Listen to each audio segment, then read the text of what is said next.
Naiz irratian, bigarren kafea.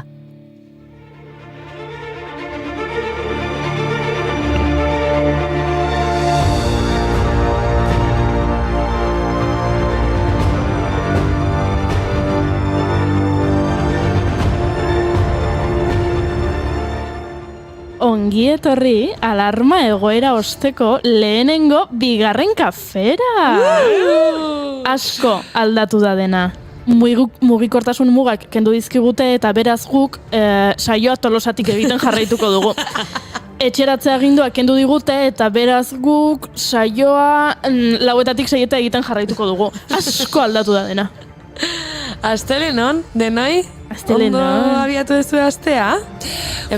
Eguzkia irten da. Bai. Temperaturak gora egin du. Bai. Norbaiten gurpilak eztanda egin du. Epa! Bai, zeinena izango zen, isildu zaiteztez, goiza hasi dut, oso era rock and rolleroan. Astelena, lanereko bidea ez da erreza izan, baina hemenago zuen arratsaldea goxatzeko.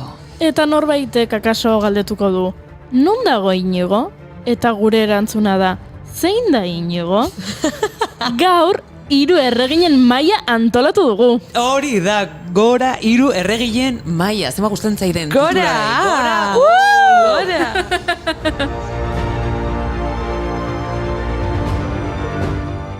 Egingo diogu asteburuari errepasotxo bat, hola, azkar tximistargi bat bezala, albiste onak eta albiste txarrak. Albiste txarrekin hasi gaitezen. Venga. Igandean, 12 iritsi zirenean, jendea kalera atera zen, asko juerga egitera.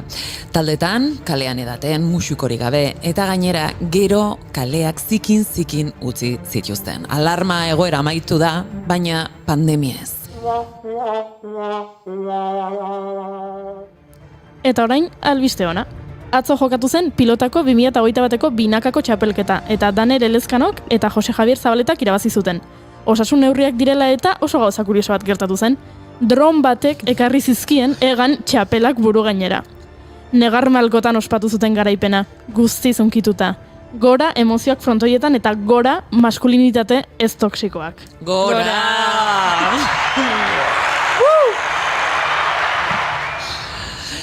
Albiste txarra.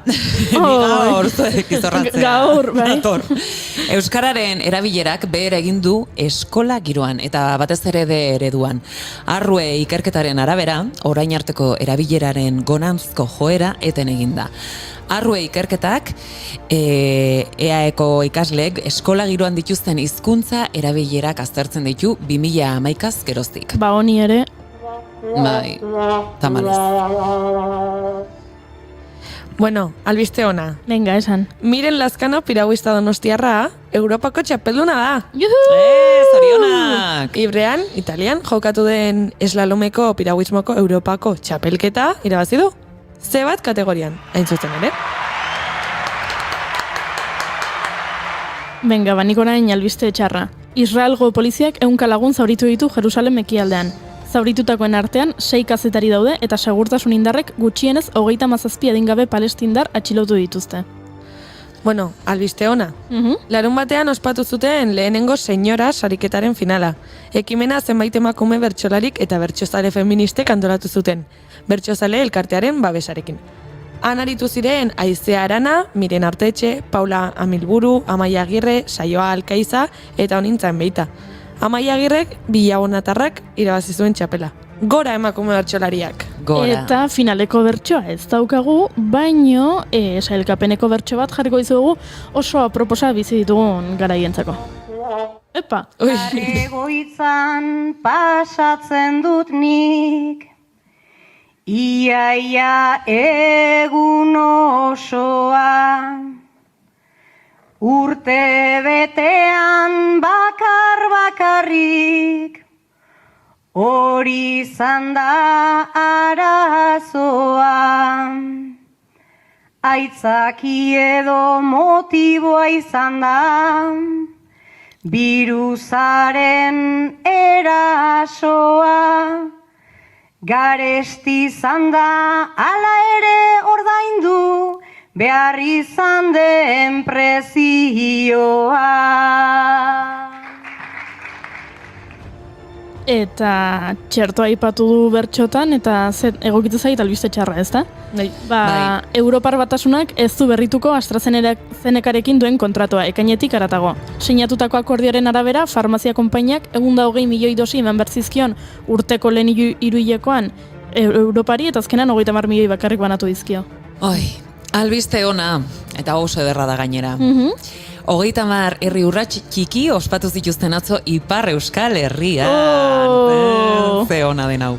Pandemia dela eta bigarren urtez ezin izan dute senpereko lakoan ospatu, baina ikastola bakoitzak bere festa txiki ospatu zuen. 100 herritar atera ziren kalera eguna ospatzera. Ba, entzun dezagun herri urratseko abestia. Bai. Ikasuntziaren ikastola, ihan gainetik lauaizetarra, xe askarren ametxen indarra, argian egon dadin euskarra, herri urratsen hortaz batzia, bizia zakire provintzia. Eta horrela, bestionekin festa giroan gaurko femeridei heldu beharko diogu, ezta? Eman. Ba, gaurko egunez jaio zen Fred Astaire, Fred Astaire, oso ondo. Astaire, jo, Oso ondo. Kostit ez zait? Astaire nago. Fred Astaire, barkatu, estatu batuar aktore, dantzari eta koreografoa jaio zen. Bere antzerki eta zinemako ibilbidea 60 urtez luzatu zen. 31 film antzestu zituen, horietatik 10etan Ginger Rogers antzezpen eta dantza bikotekide izan zuelarik. Askorentzat, Fred Astaire 20. mendeko dantzaririk bikainena izan omen zen, eta orokorrean zinema eta telebistan eragin gehien izan duen dantzaritzat joi da. Gaur egun TikToker izango litzateke? Fred Astaire. Bueno. Ez dut Igual, uste. banera itxeunan antza zeuken. Ara? Edo nera itxeuna bere antza. Ara? Bai, eta berezikiola kariñoa berezia diot. Dantzari honi. Bueno, eta gaurko egunez hiltzen Joan Crawford, Ameriketako estatu batuetako aktorea, Oscar sariaren irabazlea. Dantzan hasi zen, hau ere, eta 1920ko hamarkadan Metro Goldwyn Mayer Cinema Estudioak kontratatu zuen.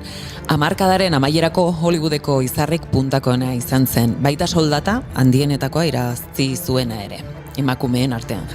Eta biak, Fred Astaire eta Joan Crawford, elkarrekin aritu ziren 1933ko Dancing Lady pelikulan. Dantza ikasten saiatu gara, baino ez dugu lortu, baino berri saiatuko gara. Bida musika.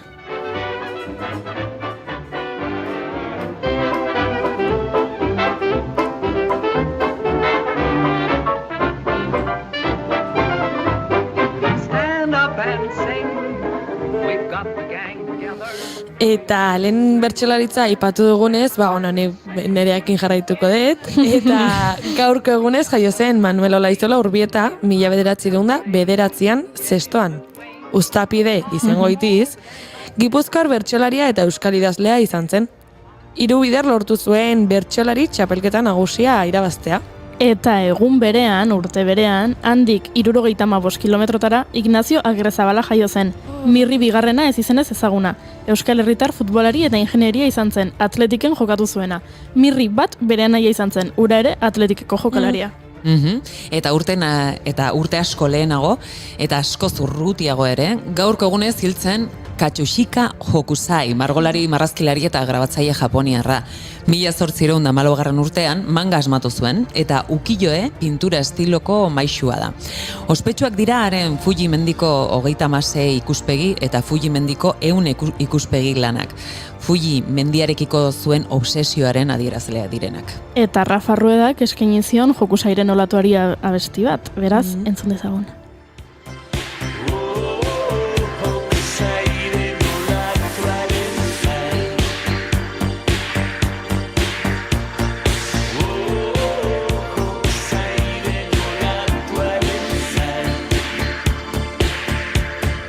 Eta momentu hau aprobetxatuko du esateko, Jon Liz, ondo entzute zaigu?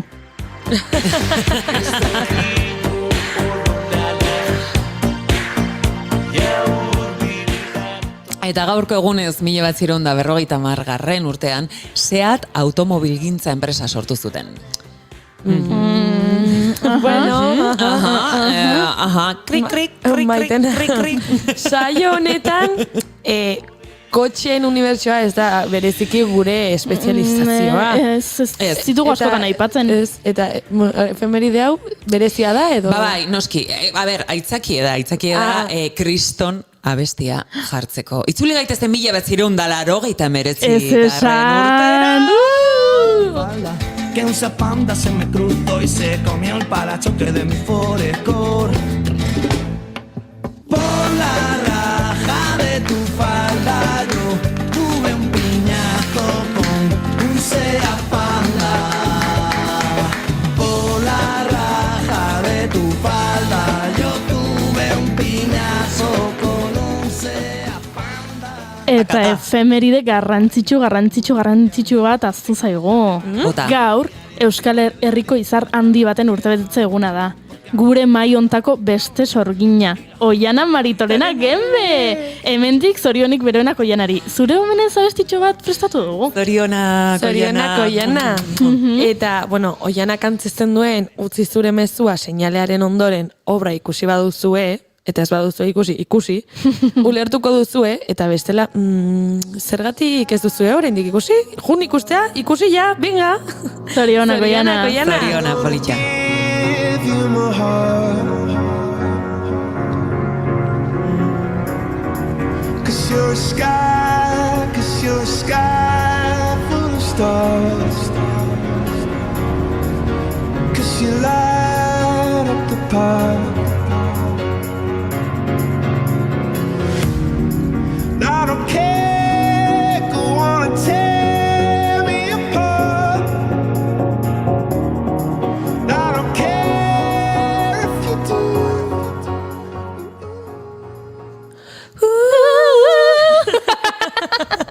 Ez que, gaur musika oso ona. Ai, bai, eske inigo ez dago. Oie, baina entzuten egongo da, kaso, Ja, kaso, bale, ez dut zer esan. Bromazen! Bai, bromis. Txindua. Zer bromis, daukagu bromis. gaurko? Gaur musika honaz gain, gaur Ainhoa Marzolek puri-purian dauden telesail eta filmen zerrenda prestatu digu. Gainetik irakurri dugu eta ez ditugu guztiak ezagutzen, beraz ere adi egongo gara. Josus etxeko lan gehiago. Eta hortaz gain, zinemagileen artean, emakumeek egindako zinema karabana da, eta horren inguruan hitz egingo dugu hemen Klaketa Arabe ekoiztetxe egiptoarrak lan egiten du, eta kultura, communication eta desarrollo erakundeak antolatzen duten erakusketa ibiltaria da, horren inguruan ere hitz egingo dugu. Eta, aurreko astean aurreratu genuen musika burlegoa sarien inguruan ere arituko ginela, eta gaur izango da eguna. Aitor Bengoetxea, Euskal Herriko Musika Bulegoko zuzendaria edo presidentea elkarrizketatuko dugu sarien arira, sekretutxoren bat kontatzen digun.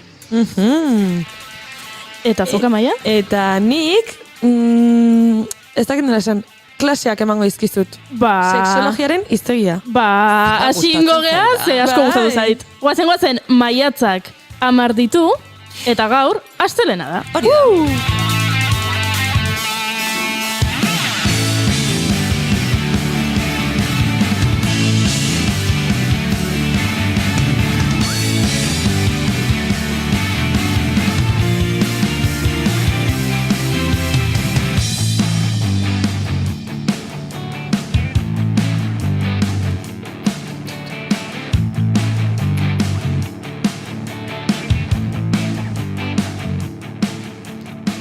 Zuekin, gurpili gabe edo 3 gurpilekin irratiko bidea beti aurkitzen duen izarra Maitena Salinas Beiztegi. Arratsaldeon Euskal Herria, ze tren polita dauzkagu hemen Gipuzkoan.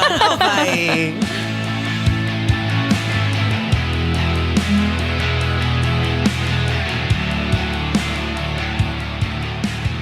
Eta nere beste aldean, 4 gurpilak ditu, eta asko erabiltzen ditu, ze ordu erdiro alde egiten du kotxea tokiz aldatzera. Aparkaleku bila. Hori da, Amaia Resende Egiluz! Kaixo! Eta ni Goiuri Zeizar handia naiz. Ez zauket karnetik, beraz ez zaukat arazorik gurpilekin. Ara! Arratsaldeon.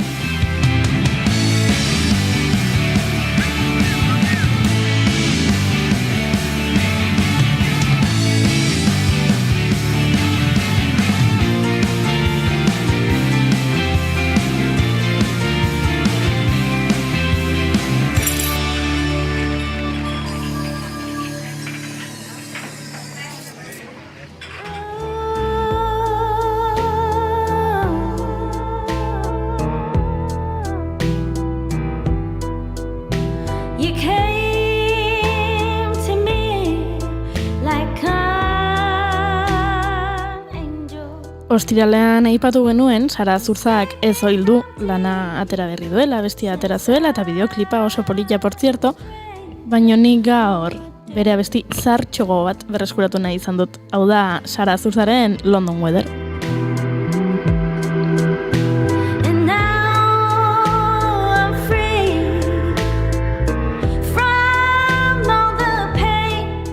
Eta oso aproposa iruditu zait, maite duten tarteari hasiera emateko. Ze ahotxe ederra duen, Bai, pasada. Oso berezia. Bai, oso du, berezia. ez dakit, bere adena, bere jarrera dena. Wow. Bai. Zein hasiko da maite dutekin? Bani. Zu? Bai. Oso Epa! ondo, oso ondo. Ara, improvisazioaren erregina. Bota. Ai! Bueno, gaur ez dut improvisatuko. Gaur prest daukat. Bereziki maite dudan gauza bat maite dudalako, gaurkoan. Ara. Eta nire maite duta da pertsona mota batentzat. Konturatu naiz, askotan esatetera pertsona motei zuzendutako maite dutik. Baina, bueno, berdin du, gaurkoan ere.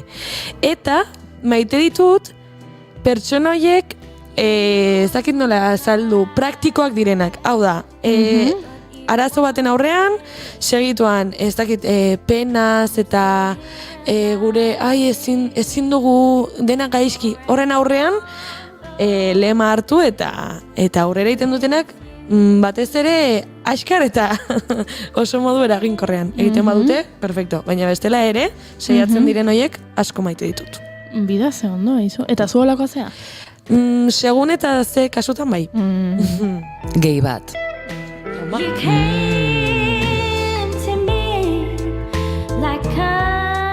Eta zure maite duta, maitena?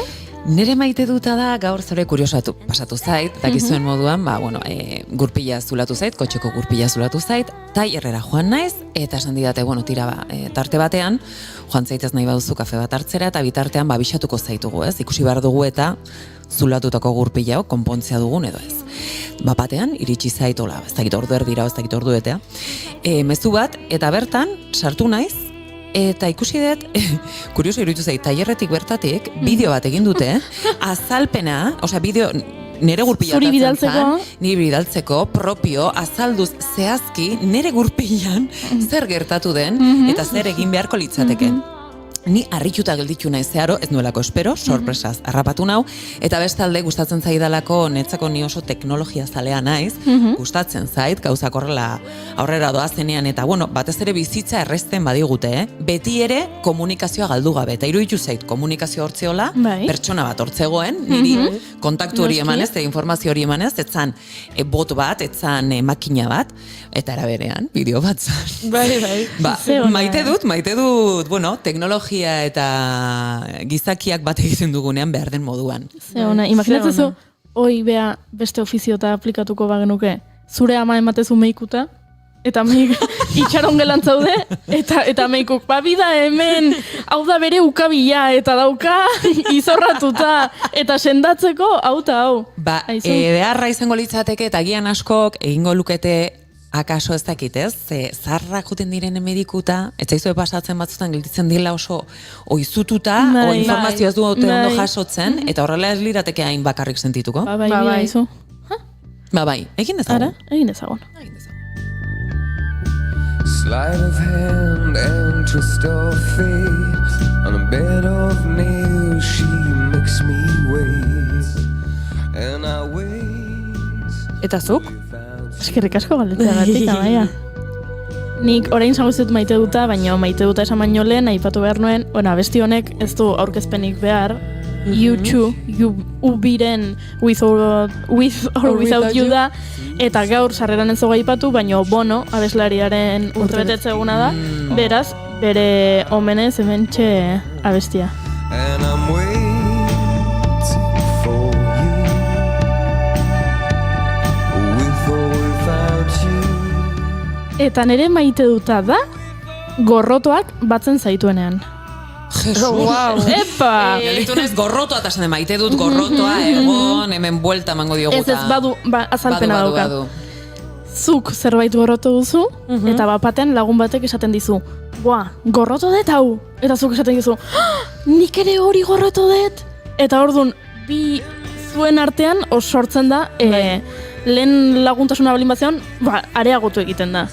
Eta hoi asko gustatzen zaitu gertatzen denean, pasazitzaiten larun batean mendian eola eta pertsona mota bat zegoen mendian, mendia zaintzen ez duen pertsona mota horietako bat, ola azalpen gehiago eman gabe, eta esan nun nik, gorrotu dut hau egiten duen jendea, eta nire lagunak esan zuen, hoxe pentsatzen nahi nintzen, eta nik uste guain leheno baino lagunago gehala. Seguro.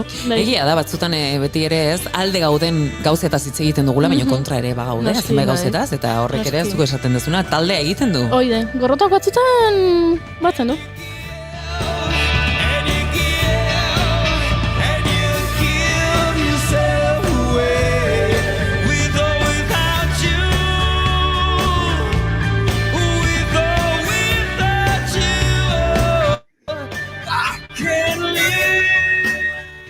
Baino dagoeneko gurean dugu Ainhoa Marzol eta berari ere galdetu beharko diogu zein den bere maite duta. Ainhoa. Kaixo, zer modu zaudete? Itxaron, ez dakit ondo entzuten gaituzun edo ez? Nik zuei bai? Perfecto! Eta zein da zure maite duta, Ainhoa? Nere maite duta da, behitu, azkeneko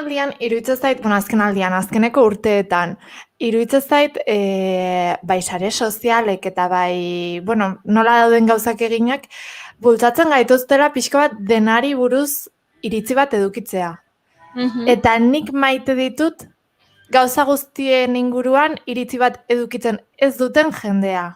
Eta horren beste entzuten, ze beti entzute zaien adia denai buruz iritzi eman behar duten horiek, baina badaude, isilik gehatzen dira batzutan, ez da, agian ez daude informatuta, agian ez, baina ez dute iritzia ematen, edo esaten dute, nik bezakit, eta beraien maite ditut. Ze ona. Gehitzen naiz, ni ere. Nire bai, ados nago. Bai. Aupa, Ainhoa.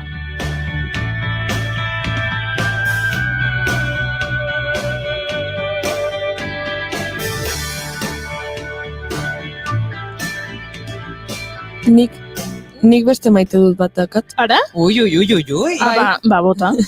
Bai.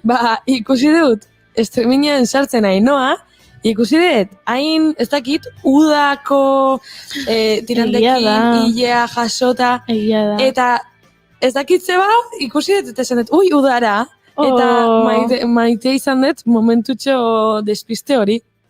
Ainhoa, guretzako udara zea.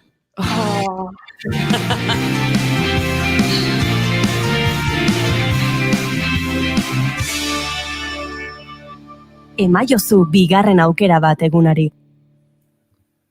Aizue.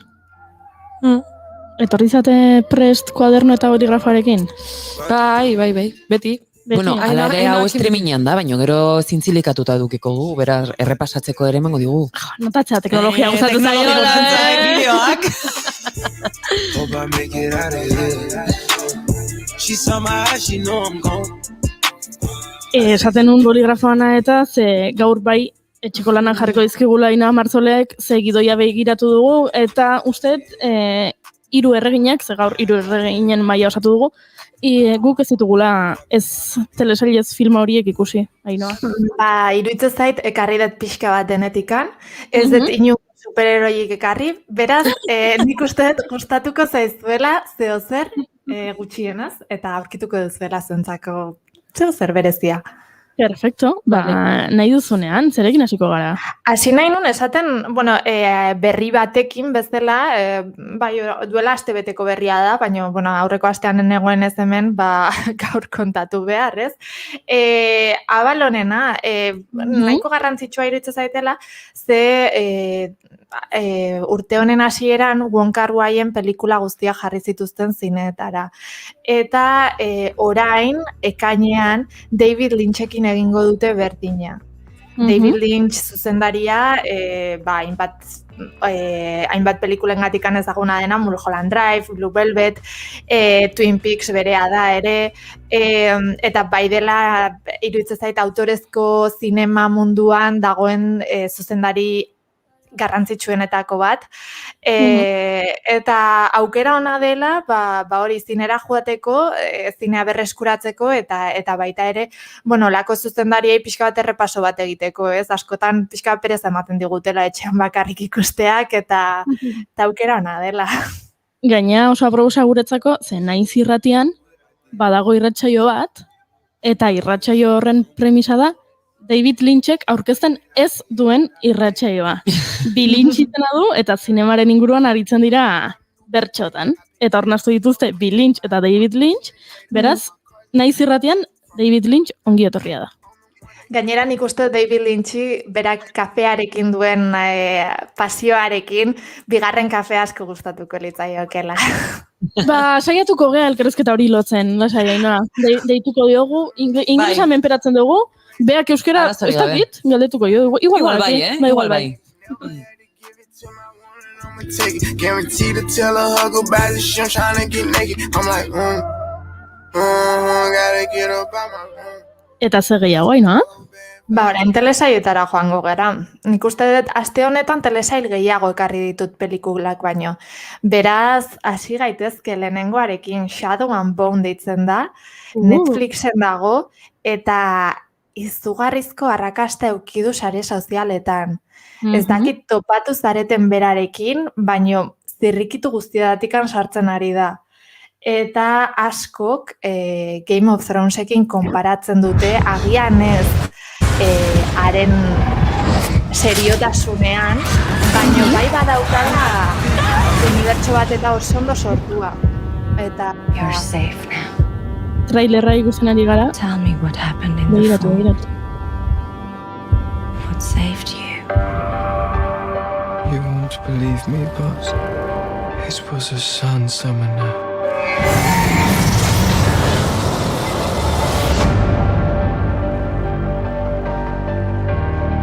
Is this true? Can you summon light?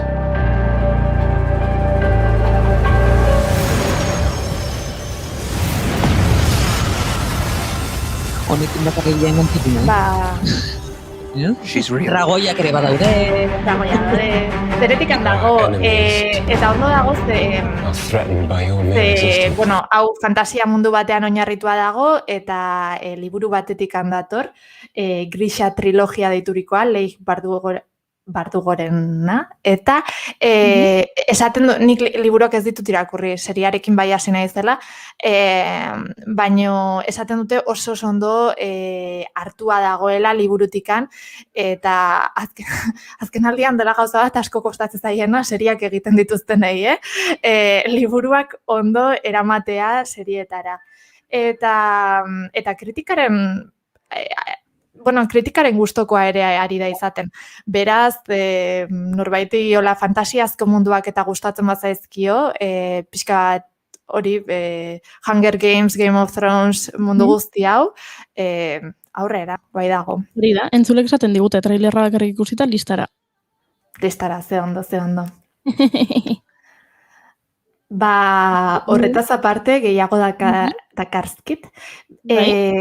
Hau, Mythic Questen itzulera, bigarren denboraldiak. Normalean ez ditut bigarren denboraldietaz hitz egiten, baino iruditzen zait honen kasuan berezia dela. Apple TV-ren serie bat da, aurreko urtean bota zuten lehenengo denboraldia. Eta, audiojoa bideojoku enpresa batean kokatua dago, bideojoku bat pixkat World of Warcraft izango zena ezagutzen duzue. Bai. Mundu horietako bat bezala, ez? Eta da It's Always Sunny in Philadelphia serieko sortzaileena serie hau. Enpresa bat bideojoku hori sortzen dutena? Hori da, eta bideojoku horren estensio guztiak eta pixka bat gaur egun bideojokuen mundu hori mundu bat da.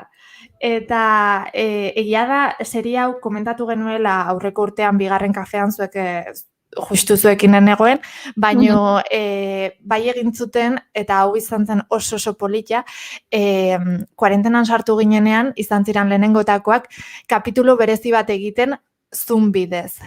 Hau da, pertsonaia guztiak Zoomen egongo balira bezala, eta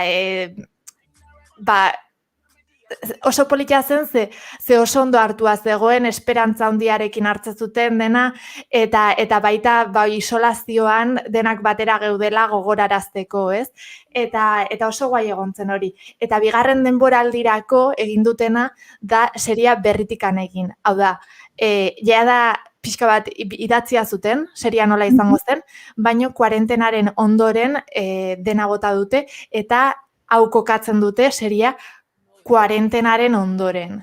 Esan nahi dut. Oraindik badaude kuarentenan gertatu diren gauzak eta guztiak, baina horren ondoren kokatua dago, eta iruditzen zait, esperantza ematen du. Hau da, esan nahi dut, bizitza normaltasun hori berreskuratzea, eta iruditzen zaidala seriek hartu beharko duten erabaki bat, hau da, nola sartzen dezun kuarentena eta koronavirusaren gaia zure fikzioan, eta hauek oso ondo egin dutela iruditzen zait.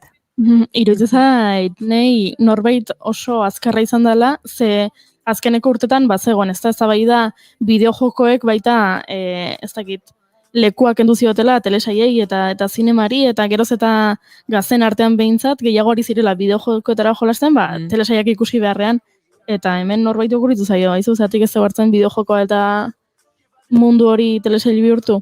Bai. Oso bideojoko zalea, baina interesgarri iruditu zait telesaia. Nire gauza bera pasatu zait, Ainhoa hitz egiten ari zinen bitartean, esan da, begira, ez da unibertso bat, gerturatuko nintzatekenik, ez bada agian horrela, ez? Telesaien bitartez, hizkuntza hori gehiago gustatzen zaidalako alegia. Bai, egia da dela serie bat gainera noski bideojokoa eta Silicon Valley eta mundu honetan kokatua dagoena, eta horrek egiten duena da oso aktualizatua egon behar izate hori eramaten du.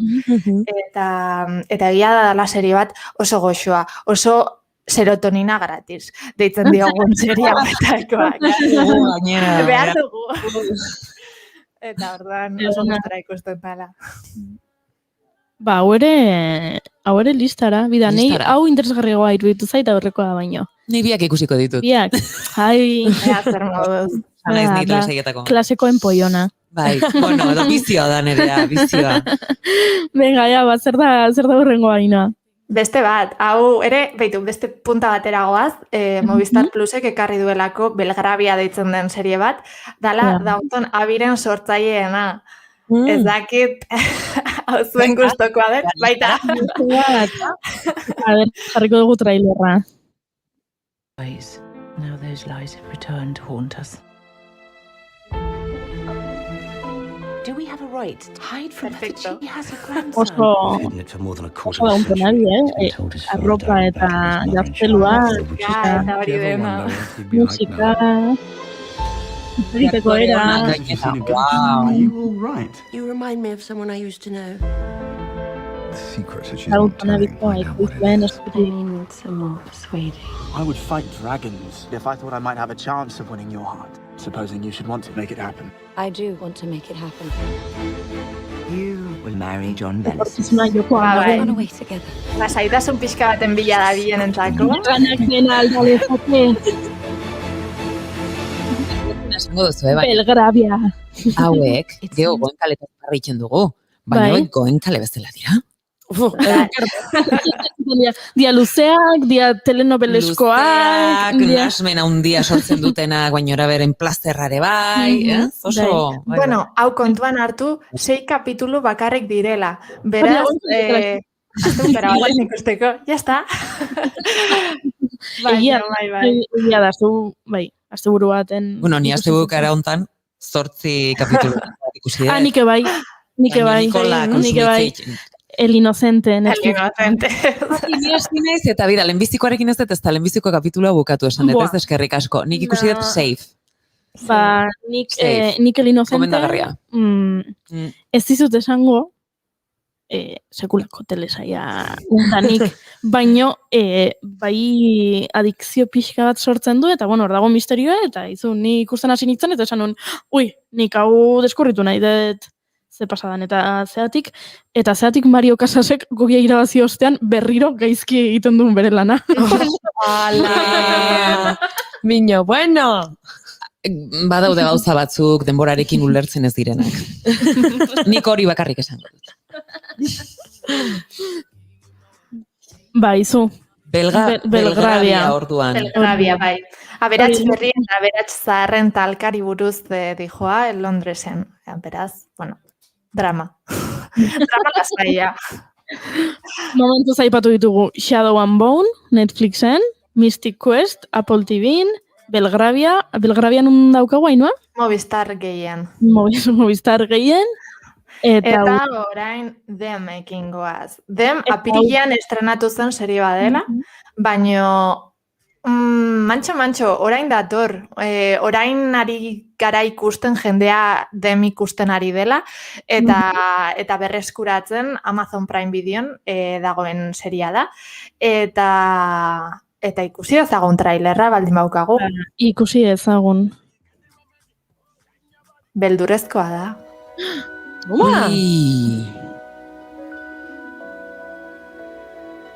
Pretty nice, huh? Hemen ikusten dugu familia bat, afroamerikarra, irudi eta etxe bat erosi dute, aita ama eta bi alaba. Aita eta ama maitu mintuta daude. Hori ematen du? Alabari logela guztitu zaio. Eta hor dago bizki lagunak, zuriak. Eta aserre. Bueno, aserre baino esan nuke ez dakit, ez? Deseroso. Hori da. Bai, hau Them arrazakeriaren inguruan minto diren beldurrezko bai pelikula eta bai serien kategorian sartzen da. Eta adibidez As edo Get Out bezalakoak ikusi ditugu azkenaldian. Eta oso interesgarria iruditzen zaiten perspektiba bat da generoarentzako, ez? Ikusten ari gara zintzilikatu dituzela panpinak, mordo bat, bai, denak beltzak.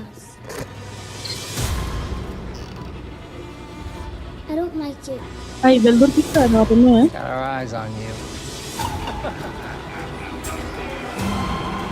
Oso interesgarria iruditzen zait nola giza eskubideen alorreko gai batzuk, ez? Beste genero batzuetatik ere eusten hasi diren. Ez da, eta kasu ere, hau izango litzateko horrelako zerbait, ez, Ainoa? Bai, guztiz.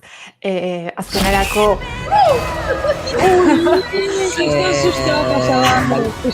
Hori da, irratitik entzuten ari diren entzat azkako barkatu, sustoen berrik. Eta, bueno, azaltzeagatik ikusi dugun neskatoa jundela armario irikitzera eta arropa tartean, desagertu egin norbait edo zerbait, ez dago ikusi harrapatu dula. Nei honek beldurra eman dit, baino aizu, gustatu zait baita, Bai, nik hau seguru ikusiko dutela, orain ez, baina aurrerago ikusiko dut seguru. Aizu, komentatzen ari ginen bezala, hori da azkenerako beldurrezko pelikulen generoak bai behar duela, bagian jaz digute beldurra ematen horrenbeste, edo ez dauka horrenbesteko zentzurik slasherrak egiteak edo horrelakoak, baino bai beste gai sozial batzuk esaten genuna, emakumeen aurkako violentzia, bai arrazakeria eta bai guzti horiek beldurraren perspektibatikan tratatzea, oso interesgarria iruditzen zait. Bai, benetako beldurra gauza horiek ematen dutela. Hori da. Eta nola batzutan hori, aldatu egiten dugun gure buruan, edo orain arte ez diogu alako arretarik ipini da, orduan. Bai, interesgarria iruditzen zait oso. Hori izan daiteke sortzaileak ere beraiek, azkenerako orain arte egin diren pelikula gehienak gizon txuriek eginikoa dira, eta beraiei beldurra ematen dien gauzen inguruan egiten dituzte. Eta geroztetak sortzaile gehiago sartzen baituzu, dibertsitate gehiago sartzen baduzu hortan, nahita ez ateratzen dira beste gauza batzuk benetan beldurra ematen dudetenak beste jende horri, ez? Bai. Bai, ze beldurra oso desberdina izan daiteke. Pelikulen atzean bazaude edo ez. Hori da.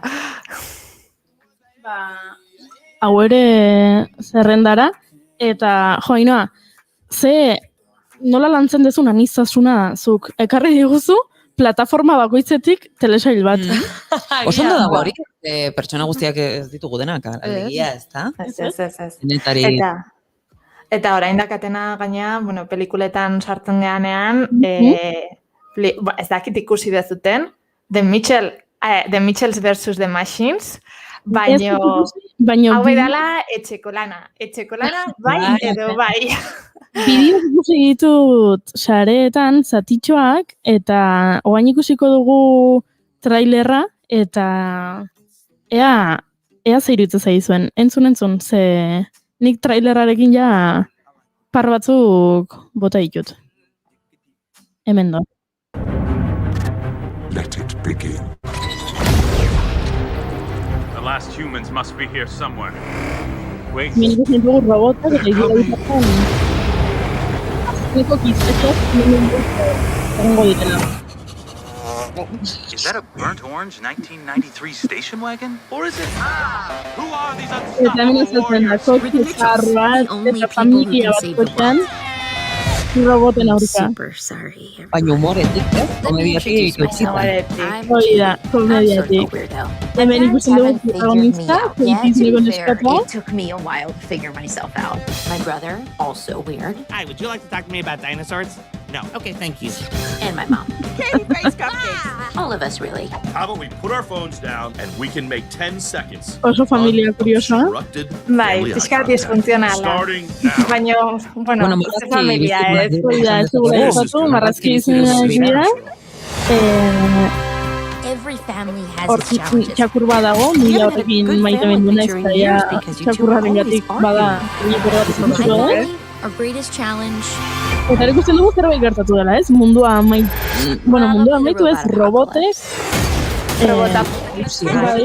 Lurra ez dakit, gainartu dute, eta hemen dago familia roboten aurka egin behar dute. Eta bainoa, familia guztiak ikusteko modukoa da, edo... Familia guztiak ikusteko modukoa da, bai. Bai, Netflixen dago, trailerran ikustezan bezala Spider-Verse eta Lego pelikularen sortzaileena da, ez dakit hauek ikusi dituzuen, baina ere oso gomendagarriak dira. Eta hori da, robota apokalipsi batean, Mitchell familiak mundua salbatu behar du, eta beraiek ez dira oso funtzionalak. Funtzionalak. Baina, hainbat gauza oso sonak ditu, humorea bikaina da, iruditzen zait, benetan, hau sonik eginikoa da, eta beti Pixar jartzen dugula ikusmiran edo esan daiteke animazio toparen gai bezala, eta sonik egiten dituen gauzak direla benetan ikeragarriak, hobeak eta nahi duzun guztia.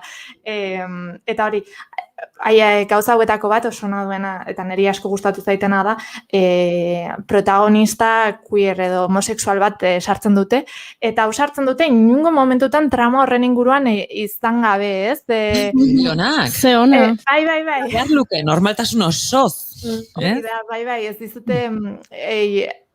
Honek ez du inoiz konflikto bat sortzen, hau da, bai dala bere bizitzan noski garrantzitsua den gauza bat, baino, eta ez dute ere apartatzen, ze hori Disneyen asko gertatzen da, azkenako, ikusten duzu pixka bat agian homosexualak edo izan daitezkela, baino ez dizute inoiz konfirmatzen, hemen bai, eta ez dakit, Oskarretarako lehenengo parte hartzaile izango da hau, baino bai edo bai, Spider-Versek bere momentuan irabazi zuen ere, eta hori, ez dakit, mundu guztiari da ontaz hitz egiten, beraz ikusi beharreko ez.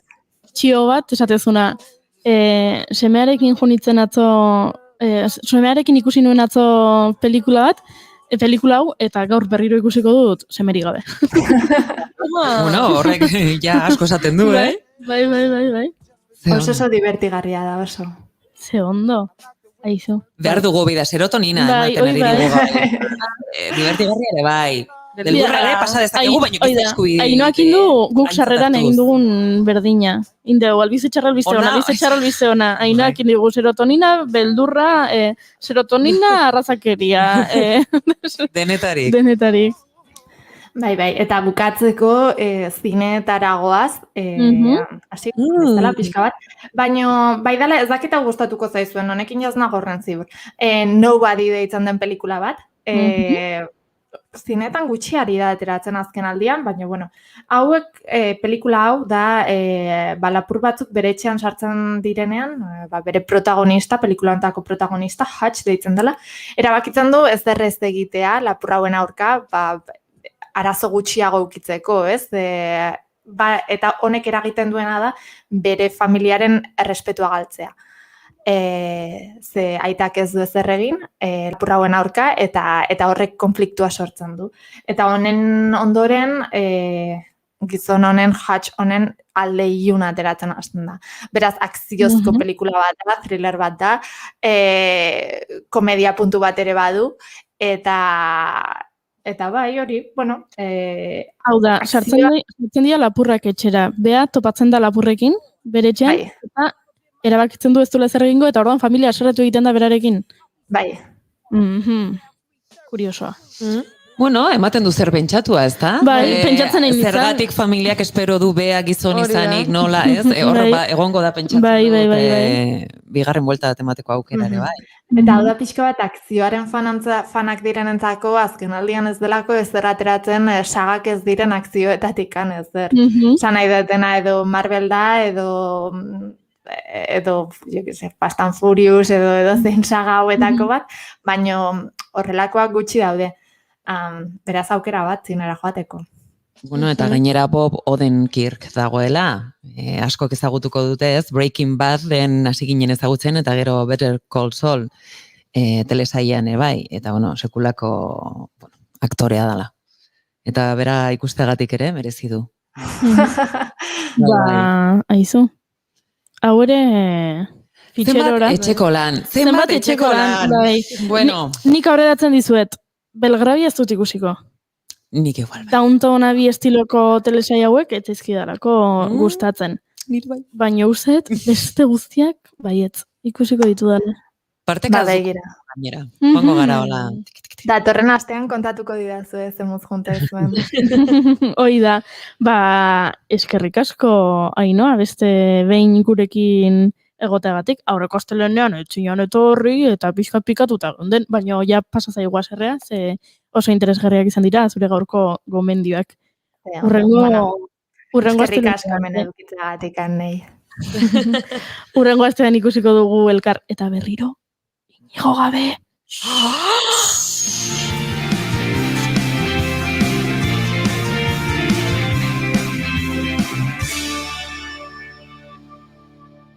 Keep calm and bigarren kafea.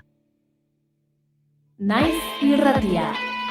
Pandemia urtea da eta badira hilabete batzuk albistegien tarte osoak COVID-ak jan dizkigula. Giro horretan, gure eskuk erabakitzeko eskubidearen auzia lehen lerroan jarri nahi izan du eta erreferendumaren aldeko sinadura bilketa indartzeko deia egin berri du.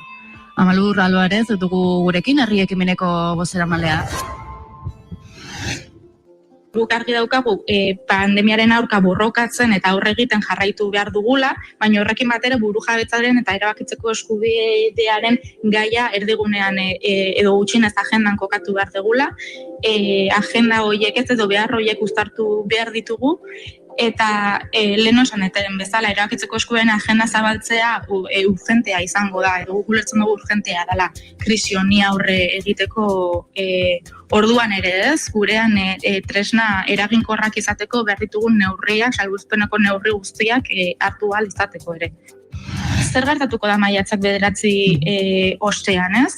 Espainiako gobernuak iragarri moduan alarma estatua bertan bera uzten duenean. Bueno, gu ikusten ari gara alderdiak Madrilera begira daudela, bat egiten dugu horrekin, ez? Momentuak eskatzen dituen aterki edo neurri juridikoak eskatzea, logikoa iruditzen zaigu, baina aldi berean larria iruditzen zaigu modu paralelo batean erabakitzeko eskubidearen eztabaida mahai gainean ez jartzea modu premiazko batean, ez? Herritarrek erabaki nahi dute, baina ikustet herritarrok argi daukagula ere bide baketsu eta demokratikoetatikan erabaki nahi degula, ez? Orduan igual falta dana da bidea diseinatzen eta eraikitzen hastea eta bide hori eraikitzen, ez prozesua eraikitzen urrats kontunenteagoak edo sendoagoak ematen hastea, ez? Eta hori da hamaikagarekin lortu nahi dugu. argi ikusten ari gera, ez? Pandemia egoera honek ere, edo pandemiaren kudeaketak, hainbat hauts aurratu dituela, bati bat erresuma batuan, ez? Argi dago leheno komentatzen genuena, ez? Adibide hauekin argi ikusten dago ere, pandemiarekin bateragarria dela erabakitzeko biertan urratsak ematea, ez?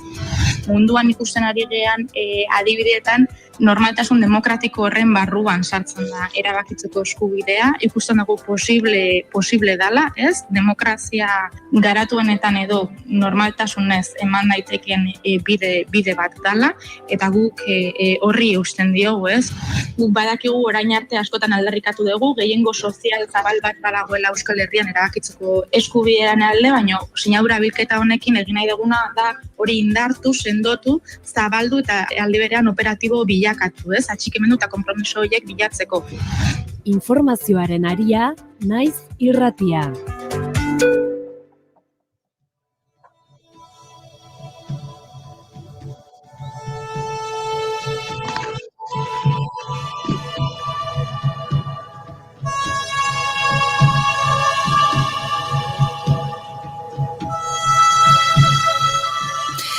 Gizarteko esparru askoren artean, eta tartean eta arte giza ekintza moduan ulerturik, emakumezkoen sorkuntzek bide egiten ari dira.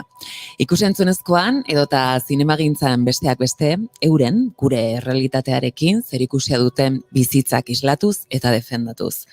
Gure hizkuntza propio erabiliz, aniztasunean oinarritzen dena, gure artean ezberdinak baikara. Eta begirada bateratu baten bidez, aldarrikapen bilakatzen dena. Betiso giza eskubideen urraketei, erne zapalduen beharrak plazaratzeko garaian, eta elkartasunerako deialdi internazionala eginez gehienetan. Historiaz guguk idatzi, baina bere taupaden arrazoiaren erdia izan gara, eta horrexegatik ez gara postdata huts bat izatearekin konformatuko.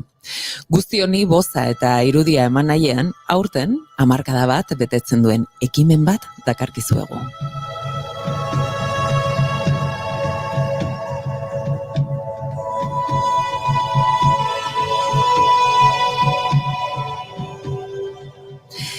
Zinemagileen artean emakumeek egindako zinema karabana da.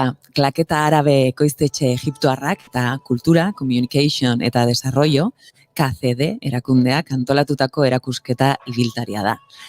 Amal Ramsis, zinemagile egiptoarrak 2008an jarri zuen martxan ekimena. Eta 2012tik aurrera Bilbon egiten da KCD garapeneko gobernuz kanpoko erakundearen eskutik.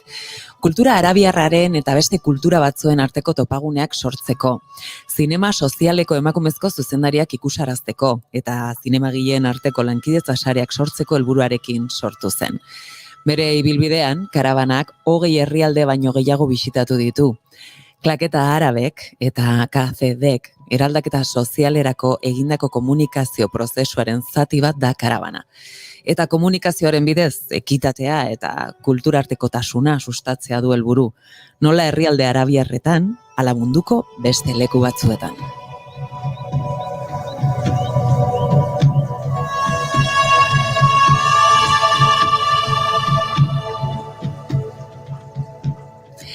Gorka López Arantzamendi, KCDen produkzio arduraduna da.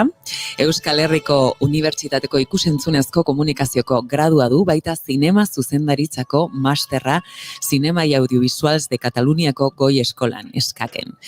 KCDen ikusentzunezko komunikazio hezitzaile soziala da, eta Euskadiko gizarte eraldaketarako hezkuntza eta komunikazio jardueren ekoizpenean eta exekuzioan parte hartzen duena. Arratsaldeon, Gorka.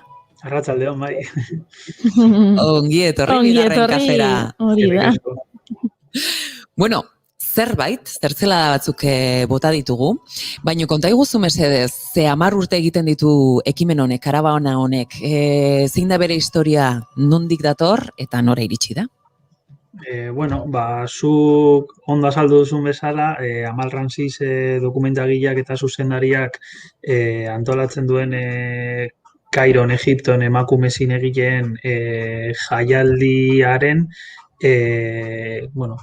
bertako filmen aukeraketa bat edo da karabana hau, 2012tik Bilbora ekartzen dugun karabana hau, eta bere helburuen artean egongo litzateke emakume arabiarren begiradak hurbiltzea bertara, eta estereo komunikabideetan igual batzutan agertzen diren emakume hauen irudi estereotipatu hori baztertuz edo horretatik urrunduz, begiradak ekartzeaz gain, truk esperientziak edo esperientziak trukatzeko gune bat sortzea, eta zineman ikusten dugun, oraindik ere ikusten dugun, emakume eta gizonen arteko ezberdintasun hori, salatzeko edo behintzat emakume zinegileen paper aldarrikatzeko ekintza bezala.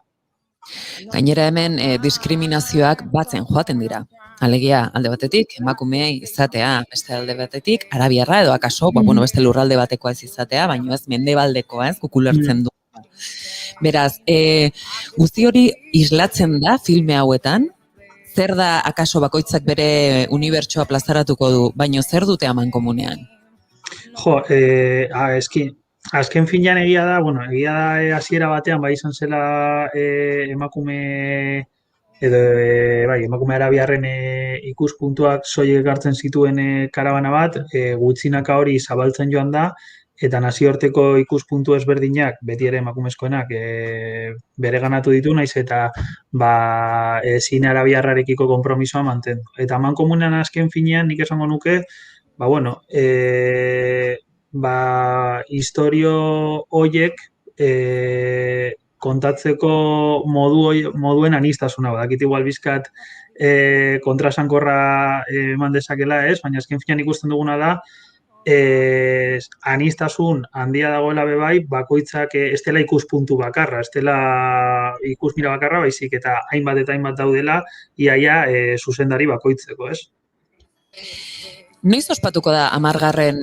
edizio hau, eta nola izaten da, jendeak ulertu dezan, hau da presentziala izaten da online bidez, egun, badakigu hibridoak ere egiten direla zuen kasuen, nolakoa izan da orain arte, eta horri usten diozue, edo bestelako aukerak zabaltzen hasi zarete?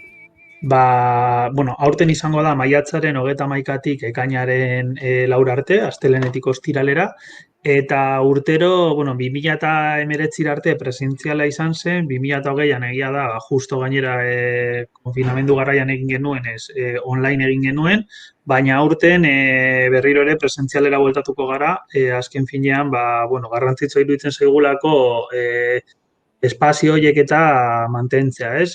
Alden enean noski eta segurtasun neurri guztiak mantenduz, baina azken finean hori, online tresnak eta erabili izan ditugu, aurten ere, esaterako urtero zuzendarien presentzia goten da karabanan zehar, aurten oraindik ezin dugu ziurtatu guztiz, ze zuzendari etorri halko diren zeintzuk ez, baina badaukagu ere pentsatuta, etorri ezin diren hoiekin Zoom bidez, edo horrelako plataformen bidez, euren presentzia dobintzat euren euren presentzia hori mantentzea, ez? Hori, parte hartzea mantentzea. Orduan, esan nahi nuena zen, azken finean hori, tresna modura, guztiz egokiak eta erabilgarriak iruditzen zaizkigula, baina nahiago dugula alden enean, hurbiltasun hori edo presentzialtasun hori mantendu. Eta izango da, ez dela esan, Bilboko Azkuna Zentroko Golem zinemetan, Alondegiko zinemetan. Izen garrantzitsuak dituzue, naiz eta zuk esaten duzun hori, ez?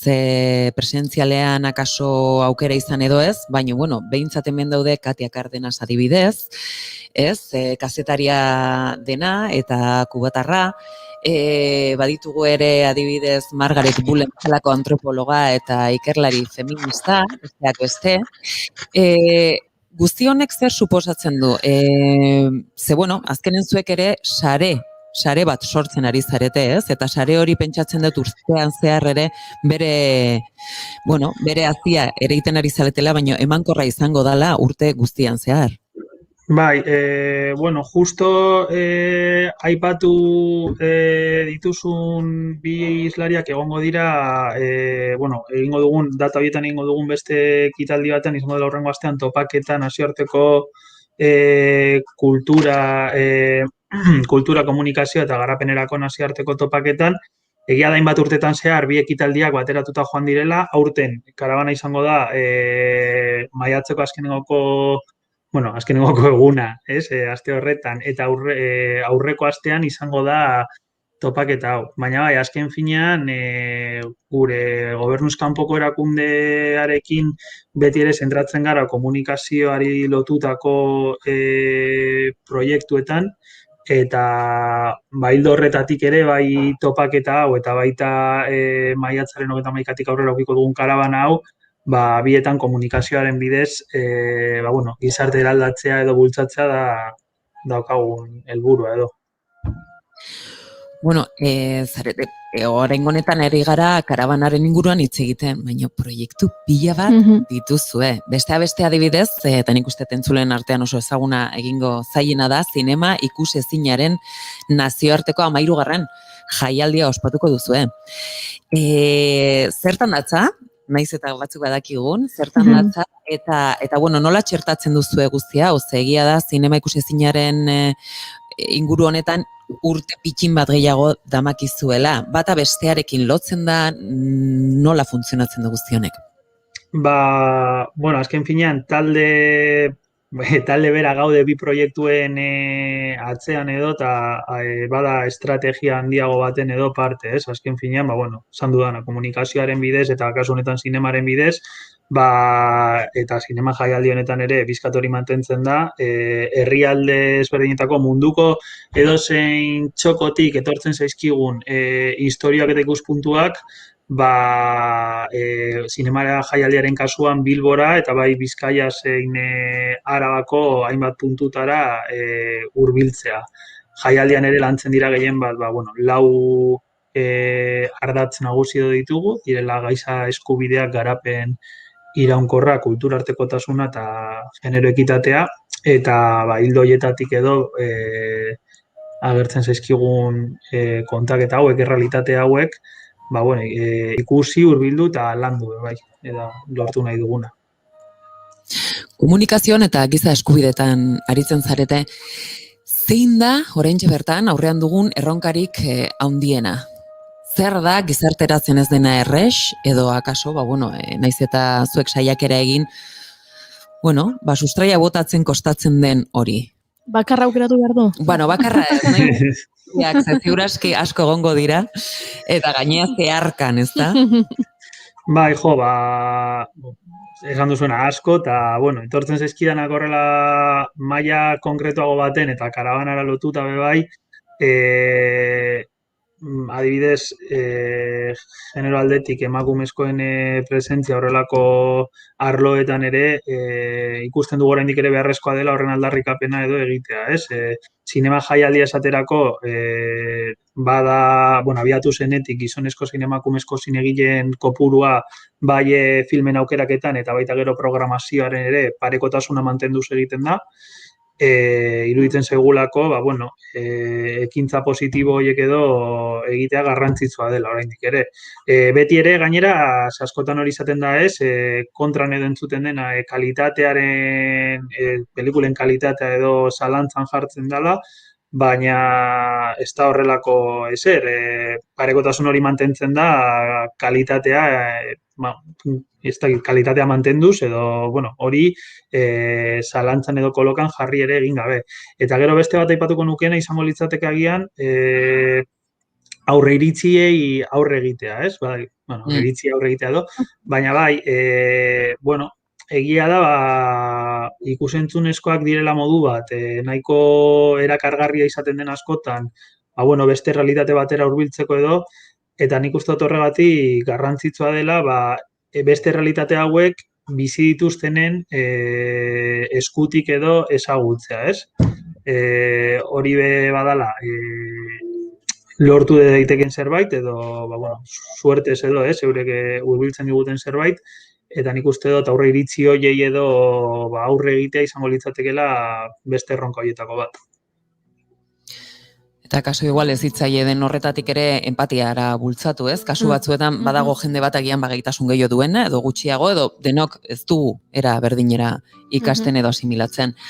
Kar sareko, Kar sarea da komunikazio alternatiboko sare bada, 2011an sortu zena, plataforma bat da, edapen espazio alternatibo berriak sortu zena eta mota guztietako monopolio eta zentsurekin apurtzeko, ez batu zarete zenbait mundu osoko ikusentzunezko lan sozialak bultzatzen jozuen lurraldeetako, ez, talde askok, beste Kuba, Egipto, El Salvador, Estatu Batuak, Euskadi, Niger, Nicaragua, Mexiko, Senegal, eta guztira 30 herrialdetako ordezkariak daude. Konta eguzu pixkat nola egiten duzuen lan, noiztik, eta zer suposatzen du hori adibidez, Euskadin, ez? Hemen guzti hori nola plazaratzen duzuen ikusten dugu, eta ze elkarlan daukazue zuek elkarrekin.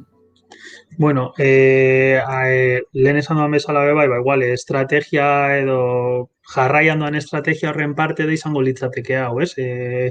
Azken finean, gure ekitaldi edo proiektu ezberdinetan parte hartzen duten, pasatzen diren, bai, komunikatzaileak, zinegileak edo bestelako ekintzaileak, sare honen bitartez lortzen duguna da, eurek amankomunean jartzea eta euren lanean ere, noiz behinka batzuk besteekin lotuta, prozesu hori nolabait erraztu badezakegu sare honen bitartez, hori da lortzen den beste zerbait.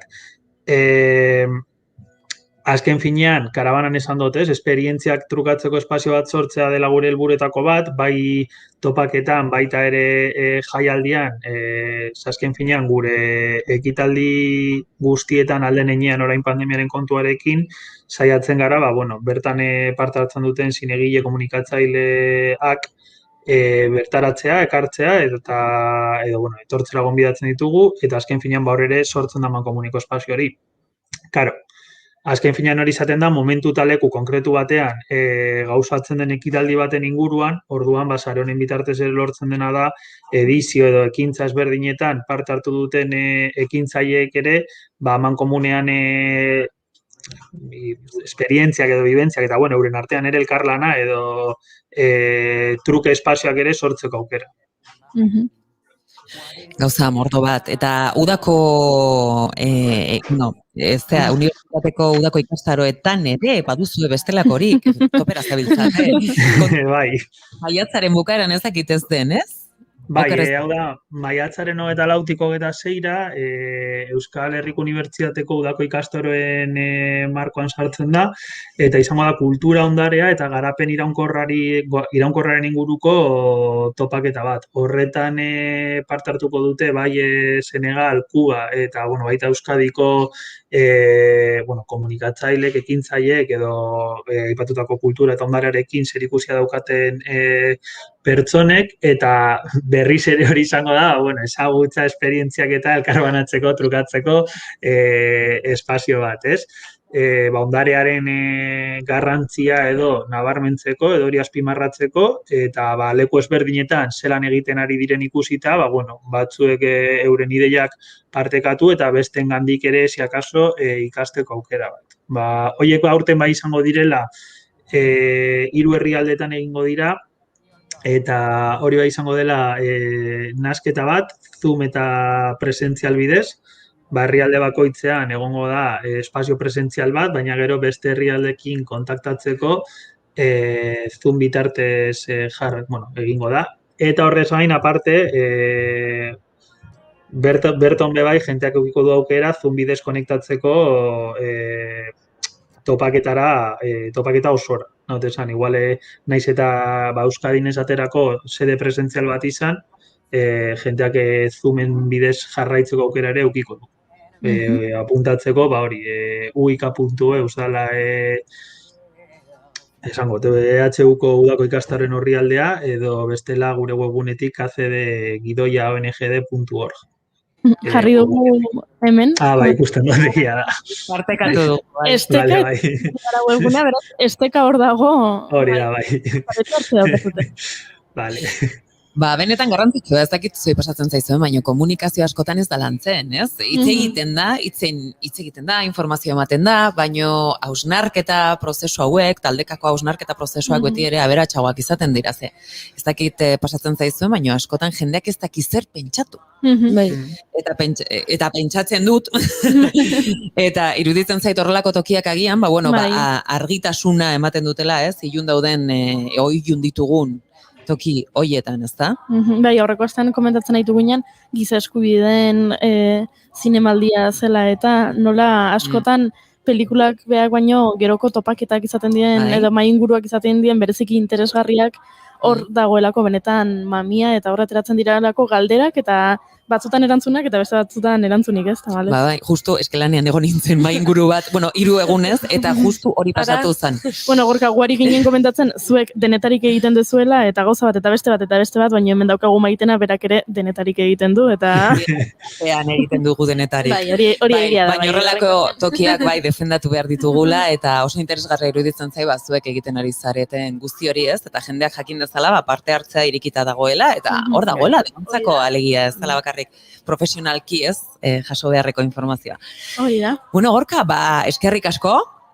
Bai, oso mankorra izan dadila, eta nahi duzunean, bueltatu beste 20.000 proiektuekin, zarete gelditzen, eta gu ez da. Beraz, hemen beti edukiko duzu plaza. Noski, bigarren kafean. Mila esker. Eskerrik asko. Bueno, zuei, eskerrik asko. Agur. Agur.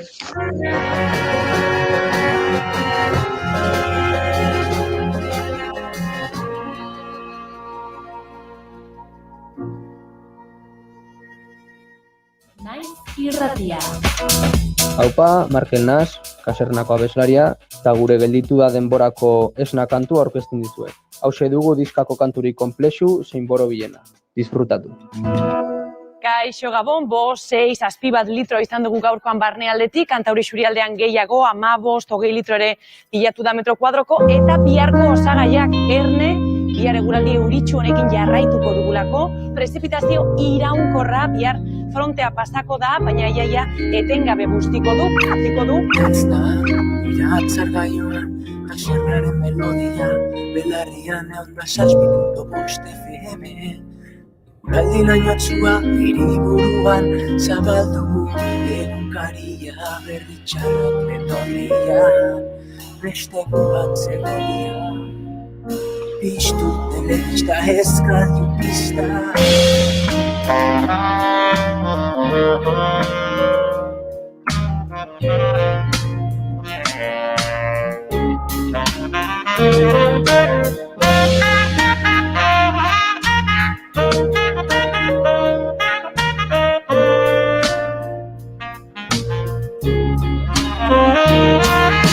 Perbertsioaren kutsa pornografikoa, Donbasia dazta gertzen albistegietan, Venezuelan, ez Espainian, Altzazuko hauzian injustizia. Ideien alkimista kurrebertu nahi du mundu honetako miseri guztia, Dezitzuratzen du argazkia Dracula horiak baituta du egia.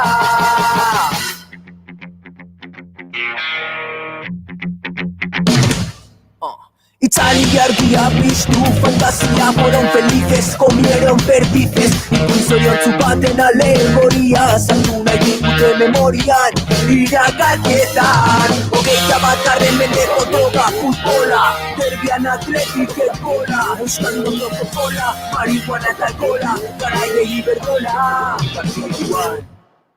Esna, iratzen gaioan, kasernaren melodia, belarrian egun da 6.5 FM, eguraldi gainotxua, inguruan. Esna, iratzen gaioan, kasernaren melodia, belarrian egun da 6.5 FM, eguraldi gainotxua, inguruan.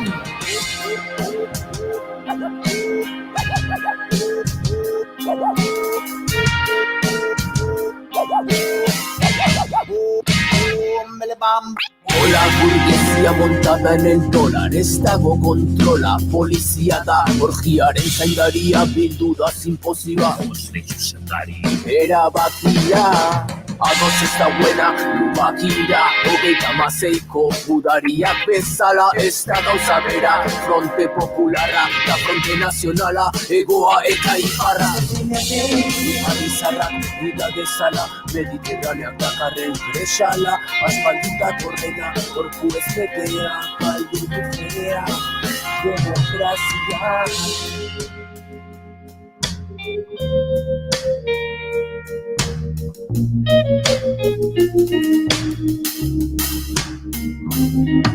Masmedian, aspaldira hitxia, errefuxiatuen krizia, ze kauza bitxia, Siriarren bizia, ez da primizia, Europaren minbizia, ez taltzea gakoa, horregatik eskolan txikitatik rolak ikasten, alimentando la bola, gazteetan berriz, jarraitu protokoloa, antes muerto que sencillo, siempre a la moda.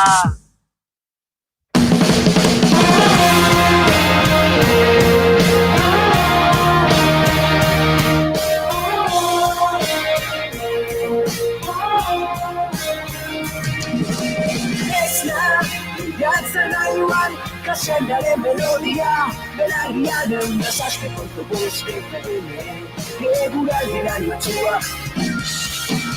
Esna, gatzen gailuan, kasenaren melodia, belarriaren desazte kontu buzke ferene, eguralderan matxua. Irira bloan, esna,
Angel Unzu, Rural Zombies, Pascal Gein, Gabriel Erkoreka, Ramon Lazcano, Izaro, Atom Rumba, Dupla, Juan Jomena, Euskal Barrock Ensemble, Zoainpeko soinuak ikuskizuna, Tosta Banda edo Baloreak. Zer dute amankomunean proiektu horiek guztiek? Musikaz gain, noski. Musika bulegoa sariak jaso izan dituzela.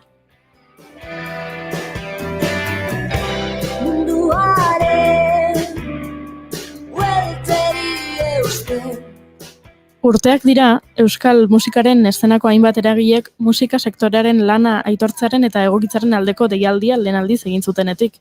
Deialdi horri erantzuteko eta eragile horien arteko eztabaida sustatzeko musika bulegoa sortu zen.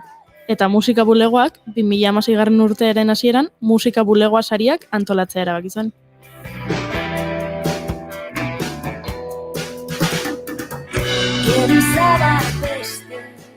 Musika bulegoaren ekimen honen helburu nagusiak dira Euskal Herrian sortu eta ekoitzitako musikaren kalitatea eta musikarien eta euskal musikaren sektoreko gainerako eragileen jarduera aitortzea. Eta hori xebera egingo dute datorren maiatzaren 19an Miarritzeko Atabal gaurko musiken gunean.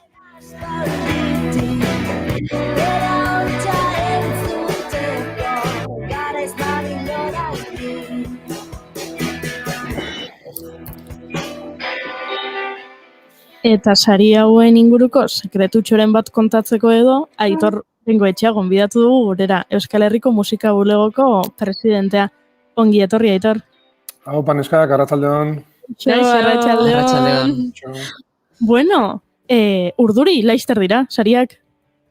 Bai, apur bat, bai. Urduritasuna, beti izaten da hor gauzak ahalik eta ondon egin nahi dituzunen, eta gainera gehiago horrelako ezoiko goera batean, lan bikoitza edo hirukoitza ematen dute horrelako kontuek, eta urduritasuna beti behar da puntu hori, pixkate zuzenekoaren puntu hori, ez? Momentuz, badakigu 100 eta piko proposamen jaso dituzuela, ez da? Hori da, bai, ez dakit, 117 edo ziren. Bai, egia zen urtez urte, musika sektorara ere, referentzia gisa hartzen ari dira musika bulegoaren sari hauek, eta bai, proposamen handana jaso dugu, eta gustora gaude zentzu horretan, Euskal Herrian badelako zer entzun, eta badelako sortzaileen aldetik musika emaria, eta aniztasuna. Hori da, gainera, zuk aipatu duzu aniztasuna, badaude proposamenak pop-rocketik, badaude jazzetik, badaude folketik, ikusi dugunaren arabera, pixka denetarik, ez da? Bai, gira zen gainera, musika bulegoa sariak ez dira soilik normalki musika entzuten dugunean edo musikari aipua egiten zaionean, atozkigu burura diskak edo ez dakit kontzertuak edo, baina hori haratago da, ez gehiago da, askoz ere, izan daitezkelako bai soinu bandak, izan daitezke musika proiektu bereziak, birak, ibilbide luze bati emaniko jardunak, eta beraz, bai aniztasuna dago bai estilo aldetik, baina baita ere, musika bera ere bizitzeko eta lantzeko aldetik ere, ez? Eta bai, aniztasuna, zorionez, herri txiki handi honetan, asko dugu. Eta nolakoa izango da sari banaketaren egun hau? Aipatu dugu, maiatzak 19 Biarritzen, baino badakizue, nolakoa izango den? Azkeneko egunetako aldaketa hauekin agian hankaz gora dago dena. Ez, genituen A, B, C eta H-erainoko planak, eta, moldatzen, hemendik pixkat eta handik pixkat, baina, aspalditik gaude, geunden iparraldera begira, urten bertan tokatzen zitzaigulako, eta nire nahi digulako jartzuna ematea gure proiektuari, eta Biarritzeko atabal aretoan izango diren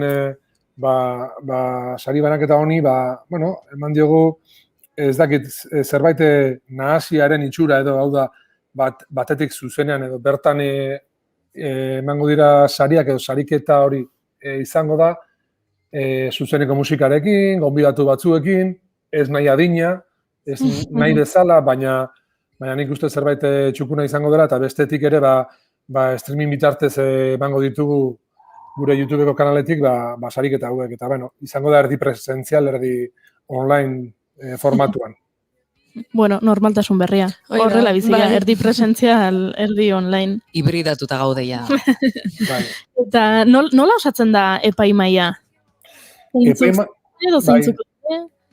Egia esango dizut, zuzenan ez dakizkit denak buruz, izenekin txarran ez eta ez du zerrenda aurrean, baina urtero saiatzen gara, batetik bai epaimaia aldatzen edo, eta bestetik anintza izaten hori ere. Hau da, daude musikaren munduko kazetariak, programatzaileak, aretoetako kudeatzaileak, noski musikariak ere, eta orduan, izaten da pixkate, bai manaimen munduko jendea ere, eta pixkate musikaren mundu horretako alderdi desberdintako jendea, eta urtero saiatzen gara, badaude irratietako esatariak ere, eta pixkate, denetik pixkatekin osatzen, eta egia zen lan zaila izaten dute, 100 eta piko proposamenetatik eta aniztasun horretan, eta gainera guk ez ditugula kategoria zehatzak jarrita, ez da erraza guzti hori epaitzen, eta beti bezala horrelako epaiak inoiz ez dira ez dakit, justuak, beraz, badute lan eskerga. Entzun dezuen eskak, irrati esatariak esan du. Agian noiz tokatuko zaigu guri. Akaso? Bagian, bai. Guk 3 erreginen epaimaia. Esan daiteke, bai, barkatu esan Ez, barkatu ez, baina, gero eta nabariago da, eta beharrezkoa dara ere, edo beharrezkoa dira beste begira batzuek, eta emakumeen presentzia musikan ematen den bezala noski, esataritzan, edo zergaitik ez epaimaian, edo bestelako jardunan, beraz, ongi etorriak zuek ere. Esan daiteke sari hauek badirela dagoeneko musika bulegoa erakunde gisa bertan pixu gehien duen proiektua? Bueno, bai, proiektuetariko batik bat ikusgarritasunagatik, ez? Eta horrek ematen duelako, erakuslei hori edo, eta gero bai prentsara begira, bai sektorera begira ere, gehien bat hori ikusten delako edo entzuten delako. Eta bai, badira gure insigniatxoa edo gure ez dakit, ikur bat baina bestela ere badaude urte guztian zehar lantzen ditugun beste proiektu potolo batzuk ere, eta ez dakit. Baina bai, izaten da guretzako topagunea edo itzordua urtero ere pixka sektorea biltzeko, eta zentzu honetan, ez dakit, berezia dira, bai. 2015an sortu zenuten musika bulegoa, baina 2019-2020ko ikasturte hartan eraldaketa prozesu batean murgildu zineten. Oraingo helburuak hasiera hartako helburu berdinak dira? Bai, nik esango nuke helburu berdinak jasotzen ditugula edo mantentzen ditugula eta ia haratago joan garaela edo zabaltzen ari dela, batik bat egoerak ere behartzen gaitulako gaur egun beste gauza batzui erantzutera. Edo agian kulturak jaso duen zaplasteko honen aurrean pixkaterekuk gure aldetik jartzera. Eta zuk esan bezala 2015an sortu ziren, baina 2019an eman zen salto kualitatibo nabarmen batik bat, osatu genulako zuzendaritza batzorde sendo bat, bestaldetik 6 pertsonako lantalde badugu ere, eta pixkate sartu ginen beste dinamika batean, sektoraren ordezkaritza zuzenagoa eta zabalagoa izateko. Hor, bagaudelako bertan, elkartaren barruan beste 4 elkarte nagusi, eta orduan aterki erraldoi bat bezala osatu genuen sektore guztia bertan sartzeko. Eta helburuak ez dira errazak, familia handia delako eta hor ere interesak eta pentsakerak eta ikuskera desberdina dira, baina gutxi gora bera adostutako oinarri batzuk ere badaude lehendik zuk aipatu dituzunak eta pixkat Euskal Herriko musika sektorearen bai profesionalizazioa, bai aitortza bat egitea, bai pixkate koordinatzea eta baliabideak ematea, eta pixkat nahiko genuke tresna gisa baliagarria den zerbait denon artean sortzea, eta helburu orokor bezala hori da, eta beti dago zer egina. Izan ere, aipatu duzu, asko zareletela, eta izanak aipatzearen musika bulegoa osatzen duzue Kultura Live elkarteak, musika industrialen elkarteak, musikagileak eta musikarik, eza? Hori da, bai, eta bakoitza ditu bere bazkideak, bere aretoen barnean adibidez 16 areto daude, Euskal Herrian zehar, musikariren baitan ez dakidia 3 bazkide egongo dira, bakoitzean dago beste elkarte oso bat, eta horrez aparte ere badugu baditugun urbanako musikariak ere bazkide gisa, beraz familia handi bat bezala da, eta gainera ere gero eta gehiago azken 2019tik aurrera ere elkarlanean batu zaizkigun edo gerturatu zaizkigun beste hainbat erakunde, batera proiektuak lantzeko, eta ez dakit formaziotik hasi eta musikenetik hasi eta bestelako, ez dakit, elkarte pila bat gerturatzen nahi zaizkigula. Orduan, bai, hau ere anitza eta aberatsa da. Eta interes eta pentsakera eta doinu ezberdineko musikak, askotan harmonian eta beste batzuetan, bai, baina, ari askoko gitarra. Ikusi genuen, duela hilabete batzuk aurkeztu zenutela musikak behar zaitu, la musikaen bibo proposamena eta bideoa, eta bideoa pixka bat viralizatu zela, sareetan behintzat asko ikusi genuen. Nola ikusten duzu orain musika zuzenean eta sektorearen egoera? Oraindik ere behar gaitu, musikak eta kulturak, nik uste Euskal Herrian zan bezala zaplasteko handi samar hartu dugu denok, eta jardun desberdinetan, bai arte estenikotan, bai literaturan, zineman, musika noski, eta lehen esan dugun bezala, eta horri helduz, jada bizi gara erdi presentzial, erdi virtual honetan, eta zuzeneko artek edo arte biziek behar duten nik uste beste bultzada bat, hau da, zuzenekoak urritu edo gutxitu zaizkigu, aforoak murriztu, esperientzia zuzenekoa ez da bera, eta ez dakit, nik uste hor behar dela bultzada bat edo behar dela birformulazio bat, gero izan genuen ere, nahi baduzu hitz egiteko aukera izango du beste bat zirkuituaz, eta horrek eman zuen bultzada bat, baina amaitu da zirkuitua ere, eta orain kinkalarrian daude, batik bate bai aretoak, bai musikari asko, jaialdiak ere, zer esanez.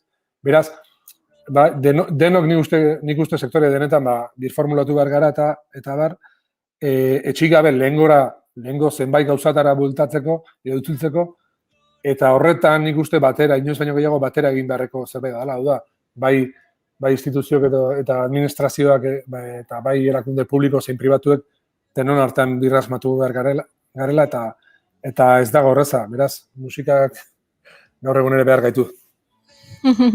Aipatu duzu, beste bat zirkuitoa, nik jonitzen hainbat ekitalditara eta publiko bezala esan behar dut, nire sentsazio dela harrera ona izan zela, baina ez dakit zuk sektoreko profesional gisa berdina pentsatzen duzun, edo nola bizi izan duzun zuek hori?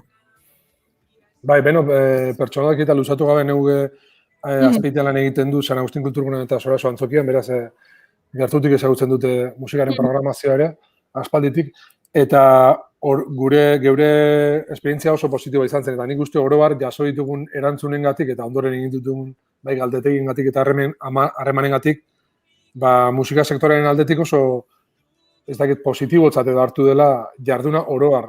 Kontuan izan behar dugu oso presaka eta urte amaitua aurretik artikulatu behar izan genuen tresna bat izan zela eta sekula egin etzen esperientzia bat-batean egin behar izan zela eta bai musikaren aldetik, aretoen aldetik, ikusleen aldetik, nik uste esperientzia positiboa izan dela eta desente ikasi dugula. Badago zer hobetua, baina gustatuko litzateke errepikatzea hobetzeko.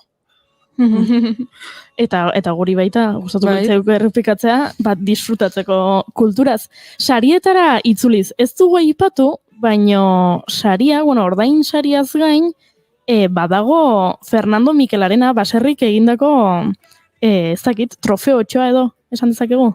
Bai, ez dute esku hartan, baina ez dakit brontzez edo egina dagoen, bai, garaikur edo horrelako ikur bada, eta sariaz aparte, badu fizikoki bere pixua, bere zera, bere garantzia, eta bai, hori ere ematen dugu. Nik uste ala ere, bai sari ekonomikoa eta bai garaikurraz aparte gehiago dela ere edo niretzat bentsa garrantzitsua balioan jartzea eta pixka sektoreak berak ematen dizun zera bat, errekonozimendu edo horrelako balioan jartze bat eta hori da nik ere nahiko nuke pixkat ere Euskal Herrian pixkat prejuizioak, aurreiritziak, lotxak eta abarrak alde batera ustea eta geu ere kulturan geure artean pixkat ez dakit, eskuzabalagoa izatea edo unartzea. Haizu, zure obra ikusut egiten dugu, baina neure saiatzen naiz, baina sarri ez dakit oso mesfidatiak edo pixkat bagara horrelako, eman badiot eta sariekin eta badugu horrelako ez dakit, oraindik enkajatu gabeko zerbait eta pixkat geu laguntzen ez bagara edo geu balioan jartzen ez badugu, ez dakit, nik uste lehengoak izan behar genukela, gero kritika ginez edo hobetzeko gomendioak emanez, baina nik uste Euskal Herrian kulturan badugula zer balioan jarri eta urrutira joan ez gara ikurretik, baina hori da balioan jarri garreko. Aurreko astean, txakolindegien inguruan ari ginen, eta gure kulturako parte baita da, eta kulturako edo zein adierazgarri dena edo, komentatzen genuen hori, askoetan gure artean, eskuzabaltasun falta hori badugula, horrela ez gaituzte eta gauzak agian pandemia bat etorri den bezala eta gauzak birplanteatu behar ditugu moduan agian gure baloreak gure adierazteko erak ere aldatu ditzakegu beti ere denon hobe beharrez. Bai. Nik uste labur maitena dionekin guztiz adoz. Gainera horrelako ariketa sanoa da eta esatea izu zure antzeslanak edo berrintza zure margolanak edo zure diskak eman dit zerbait edo gure etxean ez dakit, egun alaitzen digu edo berdin zaizer, edo berdin oroitzapena ekarri dizki, baina nire ustez balioan jartzen ez ditugun input edo ez dakit gauza pila dira eta hori, nik uste badela musika eta kultura eta artea badela bizitza josten duen zerbait eta gehiago zaindu beharko genukela bertatik hasita. Zalantzari gabe. Guzti zadoz esan duzunarekin, eta hausnarketa eta kritika horrekin aurrera jarraitu behar dugu, eskerrik asko gurera virtualki gertuatzeagatik, Aitor, eta guk konbidatu guzti esaten digu bezala, bigarren kafea hartzeko tartea topatuko dugu. Bigarren kafean. Urrengoan kafean nire kontu, bale? Eskerrik asko. Eskerrik asko, Aitor. Venga, musu bat, agur.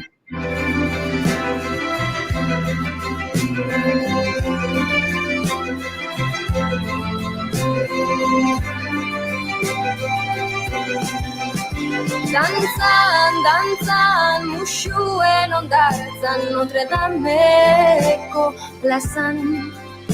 Dantzan, dantzan, harimen balantzan, Notre Dameko plazan. Galdetu esan ezkeratu zalantzan, zenbat maite zaituran. Dantzan, dantzan, zena zenta sena da. Amets goxoak izan, aldala nerekin, aldala Parisen, soineko urdin batekin, zuk jarraitu izketan, nik musuak kopetan, zer egongo tezaren, zu amesten benetan.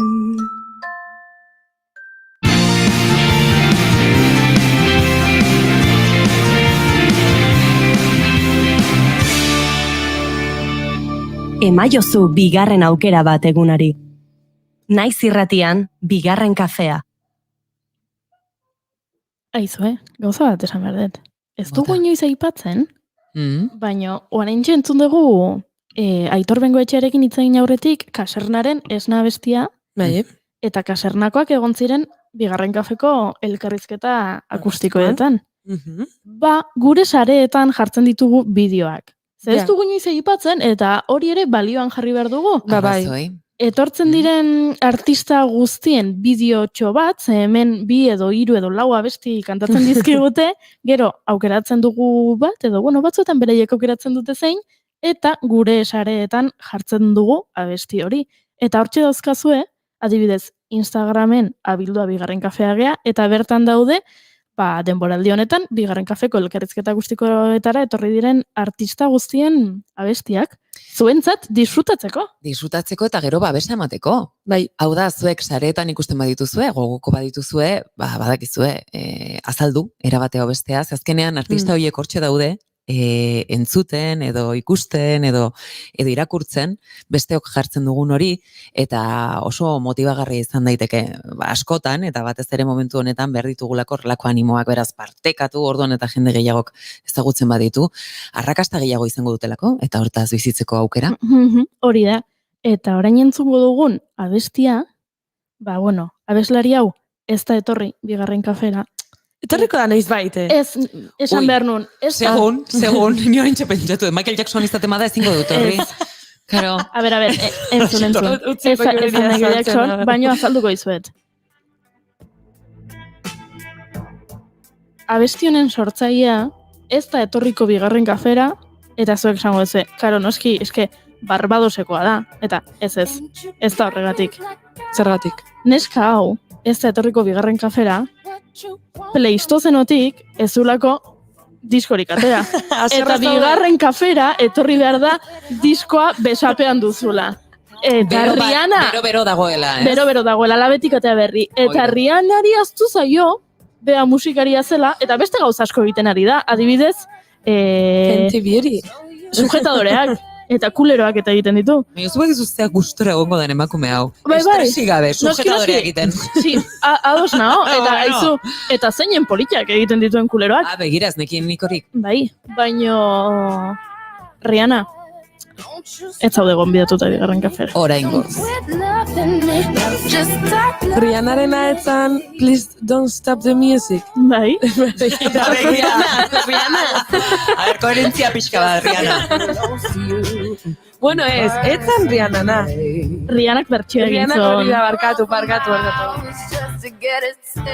Baina, tira, gugoazen gurera, zea besti hau, zerbaitengatik aukeratu dugu. Neski. Zergatik, Amaia Rosendegilu. Gaur, sexualitatearen aterkia erraldoi horren inguruan, itzengo dugu, pixka bat gure lekoa aurkitzeko. Ara? Sexua, sexualitatea, orientazioa, sexuarremanak, 11 hitz ditugu sexualitatea eta haren inguruko kontzeptuak izendatzeko. Horri generoa gehitzen badiogu, tartean kontzeptu hauek sortzen duten nastea ikaragarria da. Baina normala da. Geroz eta informazio gehiago daukagu. Eta geroz eta gehiago sakontzen dugu. Sexualitatean eta askatasunean, eta noski bi hauen arteko harreman eta adierazpenean.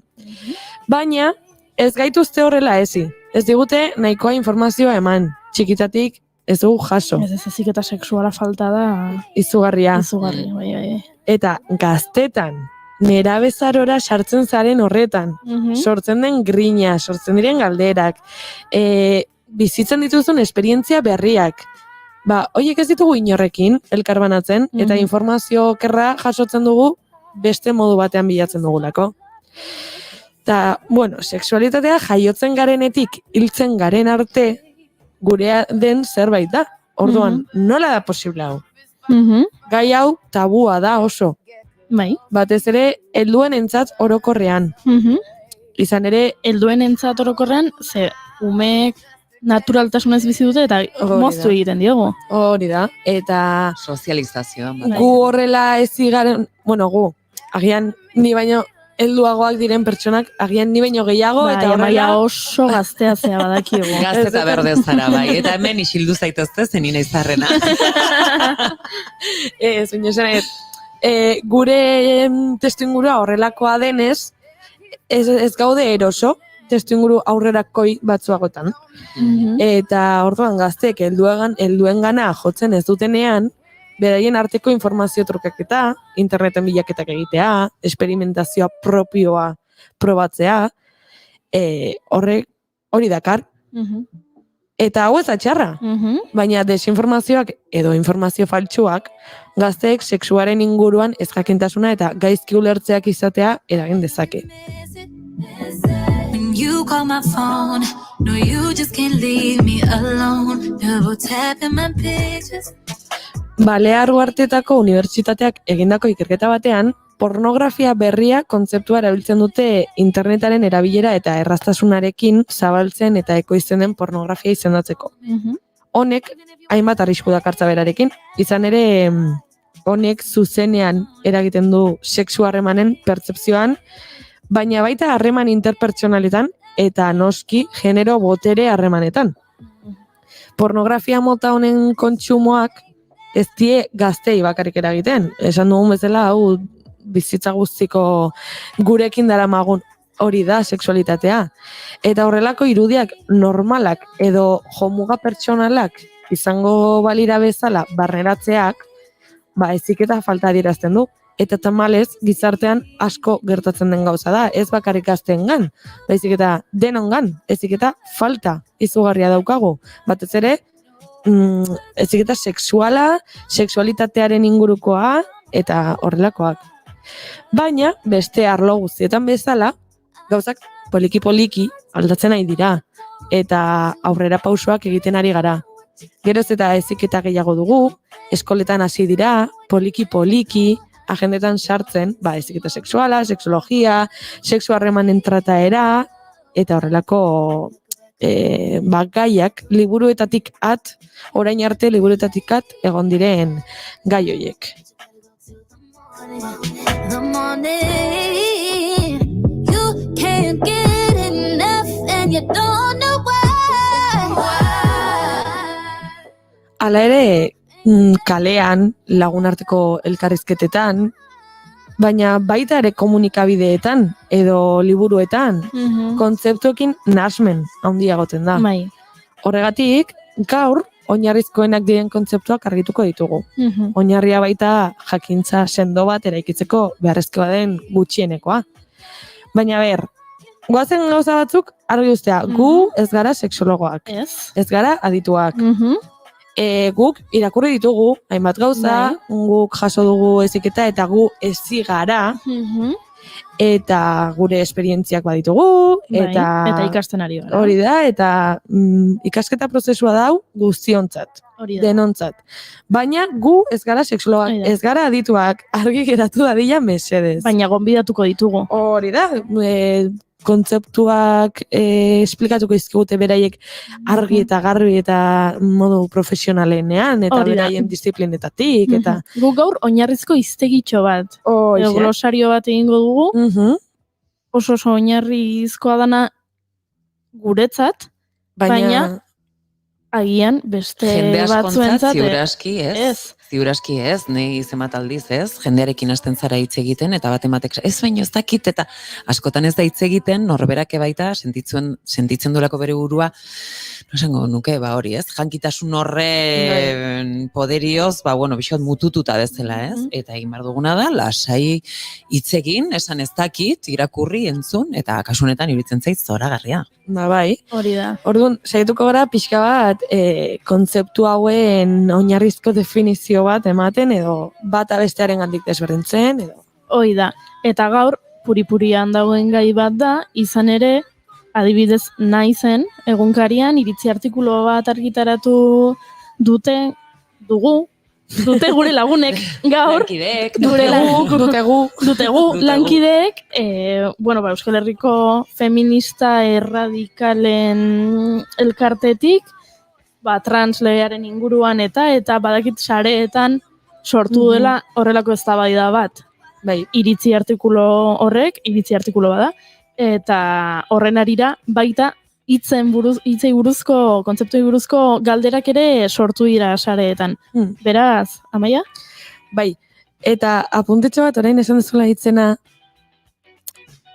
zinez garrantzitsua da, denari den bezala deitzea, behar den izena erabiltzea, eta hizkuntzak badauka botere aldaketan, beraz, guezen ondo erabiltzea, eta orain hasiko gea. Hasiko gea, segundu bat behar dugu, hasteko. Gozat komentatu nahi dut. Lasai? Twitch bidez, ze badakizue bigarren kafea, irratitik, eta Facebooketik, eta YouTube, eta Periskopetik, eta Twitchetik ere entzun daitekela, entzun eta ikusi, eta Twitchetik idatzi digu ingelesez norbaitek, esanez, bigarren kafeko hitzak nahasten badituzu, izkiak nahasten badituzu, fear being Karen, Karen izateko beldurra, esan nahi duela, dio beak. Guk hemendik esan nahi diogu, gu ez gehala Karenak, we are not Karens.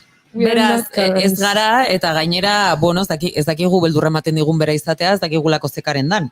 Eta Karen asko gongo direlako hortik. Baina Karen erabiltzen da, zertarako? Esateko pixka bat, emakume txuri 50 urtetik gorakoa juten dana lekuetara pentsatuz beha dala leku horren jabea. Adibidez, kafetegi batera eta sartzen zea kafetegira eta igual 2 segundotan atenditu ezaituztenean esaten duzunean, eske hemengo zerbitzariak dena kanpotarrak dira normala da. Eta hori Karen deitzen da jo, eta nondik dator hori, zergatik Karen? Karen batek, ez? Bai, ez Karen dalako izen tipiko bat, ez dakit adintarte horretako emakume askok Karen izena dutelako, eta orduan ez izan Karen bat. Beraz, gu ez geha Karenak, ez dugu Karen izateko beldurrik ez geha, eta gu ez gehala izango, baina izu eskerrik asko hori komentatzeagatik, abildua potato guzler, ongi etorri bigarren kafera, asko ikasiko duzu gurekin. Entzun ondo, potato, Mr. Potato, please. Hasiko gara agian zabalenetik eta zailenetik, sexualitatea.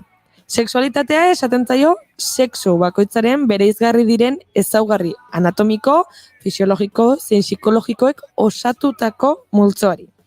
Gizabanakoaren izaera osatzen duen ataletako bat da, baita pertsonen arteko afektibitatea eta komunikazioa adierazteko modua ere. Izan ere, atseginaren bilaketarekin eta komunikazio beharrarekin lotuta dago. Eta ez soilik genitalekin edo ugalketarekin zerikusia duenarekin. Hala ere, ikuspuntu biologikotik, ugalketa da sexualitatearen helburua. Adibidez, animaliengan argi ikus daiteke. Oso jokabide sexual estereotipatuak dituzte espezie batzuk batez ere. Eta ikus daiteke nola emeek adibidez kumeak sortzeko edo sor ditzaketenean bakarrik onartzen dituztela sexu harremanak. Bai. Bestela, ez dakate interesik eta ez diote garrantzirik ematen. Baina, gizakiongan argi izan behar dugu ugalketa aukera dela eta ez helburua, eta horregatik kontzeptuaren zabalera ezagutu behar dugu eta ez soilik alde biologikoa.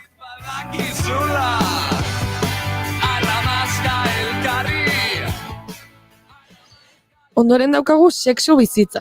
Eta sexu bizitza ez da nerabezaroan hasten, ez da bigotea ateratzen denean. Hori askotan esaten da, Askotan, beti. Eta jaiotzetik dugu gurekin. Hori da, eta jaiota berehala gure parte da, sexu bizitza gure bizitzaren parte da. Izan ere, sexua ez da praktika sexual zehatz bat.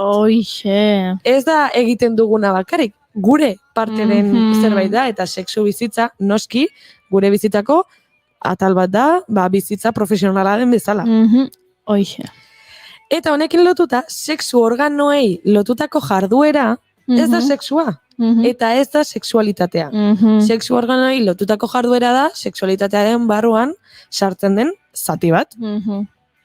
Eta bi hauen arteko lotura edo zerrekin konfunditzen gea bizitza sexualarekin. Bizitza sexuala plazerari dago lotuta. Berez horrela da. Eta ez da soilik harreman fisikora mugatzen. Hau da, ez da koitoa praktikatzea. Koitoa. Beste egun batean ditzengo dugu honen inguruan. Beste kontu bat da. Baina harreman sexuala izatea gure bizitza sexualaren parte da. Baina baita ondoren harreman horren inguruan egiten dugun hausnarketa. Edo gure asebetetzea. Edo gure desioa. Bizitza sexualak ez dauka ugalketarekin lotura zuzenik. Ugalketa bizitza sexualaren parte da, baina bizitza sexuala oso zabala da. Sexualitatearen muinean, hortaz, plazeraren bilaketa legoke. Eta haren ondorio fisiologikoa izango litzateke ugalketa. Baina ez helburua, ez funtsa. Ez, hori. Animali batzuetan bai. Gizakiongan, ez. Oso ondo. It took me some time, but now I'm moved on. Cause I realized I got myself. Vale. Urrengoa, sexu zena.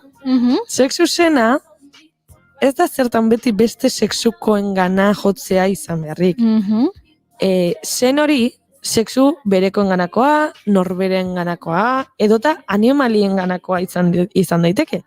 Entzuten ari garen abestia bezala, me, myself and I, ni neroni bai, eta sexu zena desio eta plazeraren bilaketaren parte da. Zena da barruan daukaguna eta pizten dena, lantzen duguna, bilatzen duguna, baina barruan daukagu. Bakoitzak nahi duen moduan, gustatzen zaion moduan, eta ateratzen zaion moduan. Zena hori baita. Baina bakoitzak berea duela onartzea, bada sexu zenaren aitorpena egitea. Sexu zena denok daukagu. Modu batera edo bestera. Badaude pertsona sexualak, adibidez, eta beste egun batean azalduko ditugu beste kontzeptu guzti hauek, baina sexu zena naturalki edo ezakit nola zin izango ditzaken hitza, biologikoki edo gurekin bat datorren zen bat da. Eta genetikoki agian. Biologikoki, biologikoki. Bai, ez dut hanka sartu nahi bazpare. Ni badazpadera isilin nagota aitzen. Ez esan nahi nuen genetikoa dena beti da biologikoa. Hori da, bai. Vale, eta orain batzuei eta orokorrean gizartean zabalduen dagoen nahasketa. Ea ba. Generoa eta sexua. Epa. Igo pixka musika. Bueno.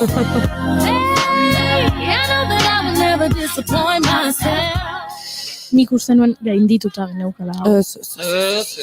Oraindik asko. Baina asko beratzen da. A ver, generoa ez da sexua. Generoa ez da sexua. Berriz ere esan, mesedez. Generoa ez da sexua. A ver, guazen bi kontzeptu hauek banaka eta behaien arteko desberdintasunak azaltzera. Sexua jaiotzen garenean biologikoki definitzen gaituen abizena da. Eta ez dator genitalengatik. Generoa gure izaera eta definizioa da. Generoa sozialki eraikitako jokabide eta gure genitalei begira gure gandik espero diren jarrera eta zereginen arau ez idatziak da. Hori guztia da generoa. Hoi da, kulturalki eraikitako zerbait da generoa. Vale, sexu desberdinketa kromosomen, gonaden, hormonen eta anatomiaren eta fisiologiaren baitan egiten da, sexu desberdinketa. Baina ez du bakoitzaren izaera edo adierazpena baldintzatzen. Sexu biologikoa genitalez gain, genitalak badira, baina ez dira dena. Genitalak dira, zakila, alua, gulutegia, barrabilak, guzti hau. Geneak, kromosomak eta hormonak ere badira sexua. Beraz, genitalek ez dute generoa zehazten. Hori, norberaren buruan eta irizpideetan dago. Eta hemen datoz, kontzeptu hauek aurrerago azalduko ditugu, ze gaur usteet informazio gehiago dela. Seiak dira gainera. Bai. Eta hemen datoz, cisgenero, transgenero, transexual, eta horrelako kontzeptuak. Eta, azkenik honekin lotuta, genero identitatea, pertsona bakoitzak, haien burua identifikatzeko eta sentitzeko modua da. Eta oso lotuta dago, lehen aipatu egun bezala, gizarteak identitate bakoitzari esleitutako jokabide multzoekin. Izan ere, horretarako, hasi zen feminismo anglosaxoia kontzeptu hau erabiltzen. Gizonezko eta emakumezkoen arteko desberdintasun sistematikoak salatzeko. Hau da, sexualen arabera esleitutako rolak salatzeko. Sexu desberdinketak norbanakoaren papera eta honen esleitzean egindako desberdintasunen bidegabekeria salatzeko intzuten hain zuzen. Eta genero identitatea batzuetan ez dator sexu biologikoarekin bat. Emakumea, gizonezkoa, queer, neutroa, hori bakoitzaren barruan doa. Ez dakase ikusirik, zakila, alua, ezer bi gauzak berdin du. Eta ez dagokizu zuri norbaiti esatea. Hori da. Ze generotakoa den. Eta noski... Ze generorekin identifikatzen den. Hori da. Eta noski, esan gabe doa, koloreena, jostailuena, eta hori ez doa genitalekin bat, ez kromosomekin bat, hori da, bakoitzaren interesen arabera, bakoitzen desioen arabera, eta bakoitzak momentuan sentitzen duenaren arabera. Eta bukatzeko, honekin guztiarekin zerikusia duten adierazpena da, genero rol tradizionalean oinarrituta, pertsona batek bere itxurarekin, jazkerarekin, jokatzeko moduaren bidez, bere genero adierazteko egiten dituen horietan. Erabiltzen dituen. Hori da. Adierazteko era. Bere espresibitate horretan, ez? Hori da. Eta bakoitzak adierazten du nahi dun generoa eta nahi dun sentsazioa. Eske, oso errisa da. Eta azkenik orientazioa. Beste pertsona batekiko erakarpen erotiko, espiritual, romantiko, fisiko eta emozionala. Hemen dudarik dago? Ez, da? Ez luke egon behar. Bakoitzak erabakitzen du eta sentitzen du nahi duan erekiko. Eta listo. Eta ez dago, gehiago, ez da baidatzerik hemen. Hori da. Ez dago hemen ez da baidatzeko ezer, amaiak esan digulako, eta guk amaiari kasu egiten diogu beti. Eta gainera, noski ezagoela ez da baidatzeko, ze seiak gaina ditugu. Baino, lasai, zegertatuko da bihar. Amaia, zu bazatoz bihar? Baina eski. Maitena, zu bazatoz bihar? Jakina. Eta zu Goiuri? Banator bihar. Bihar plazer baduze, arratsaldeko lauetan naiz irratean.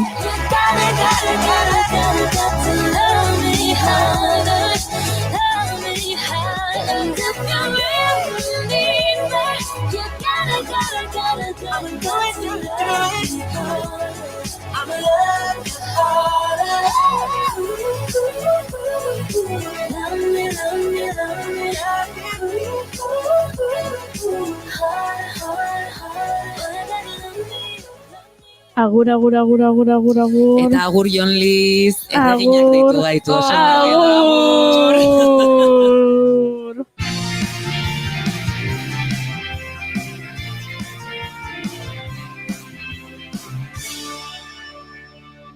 Keep calm and bigarren kafea.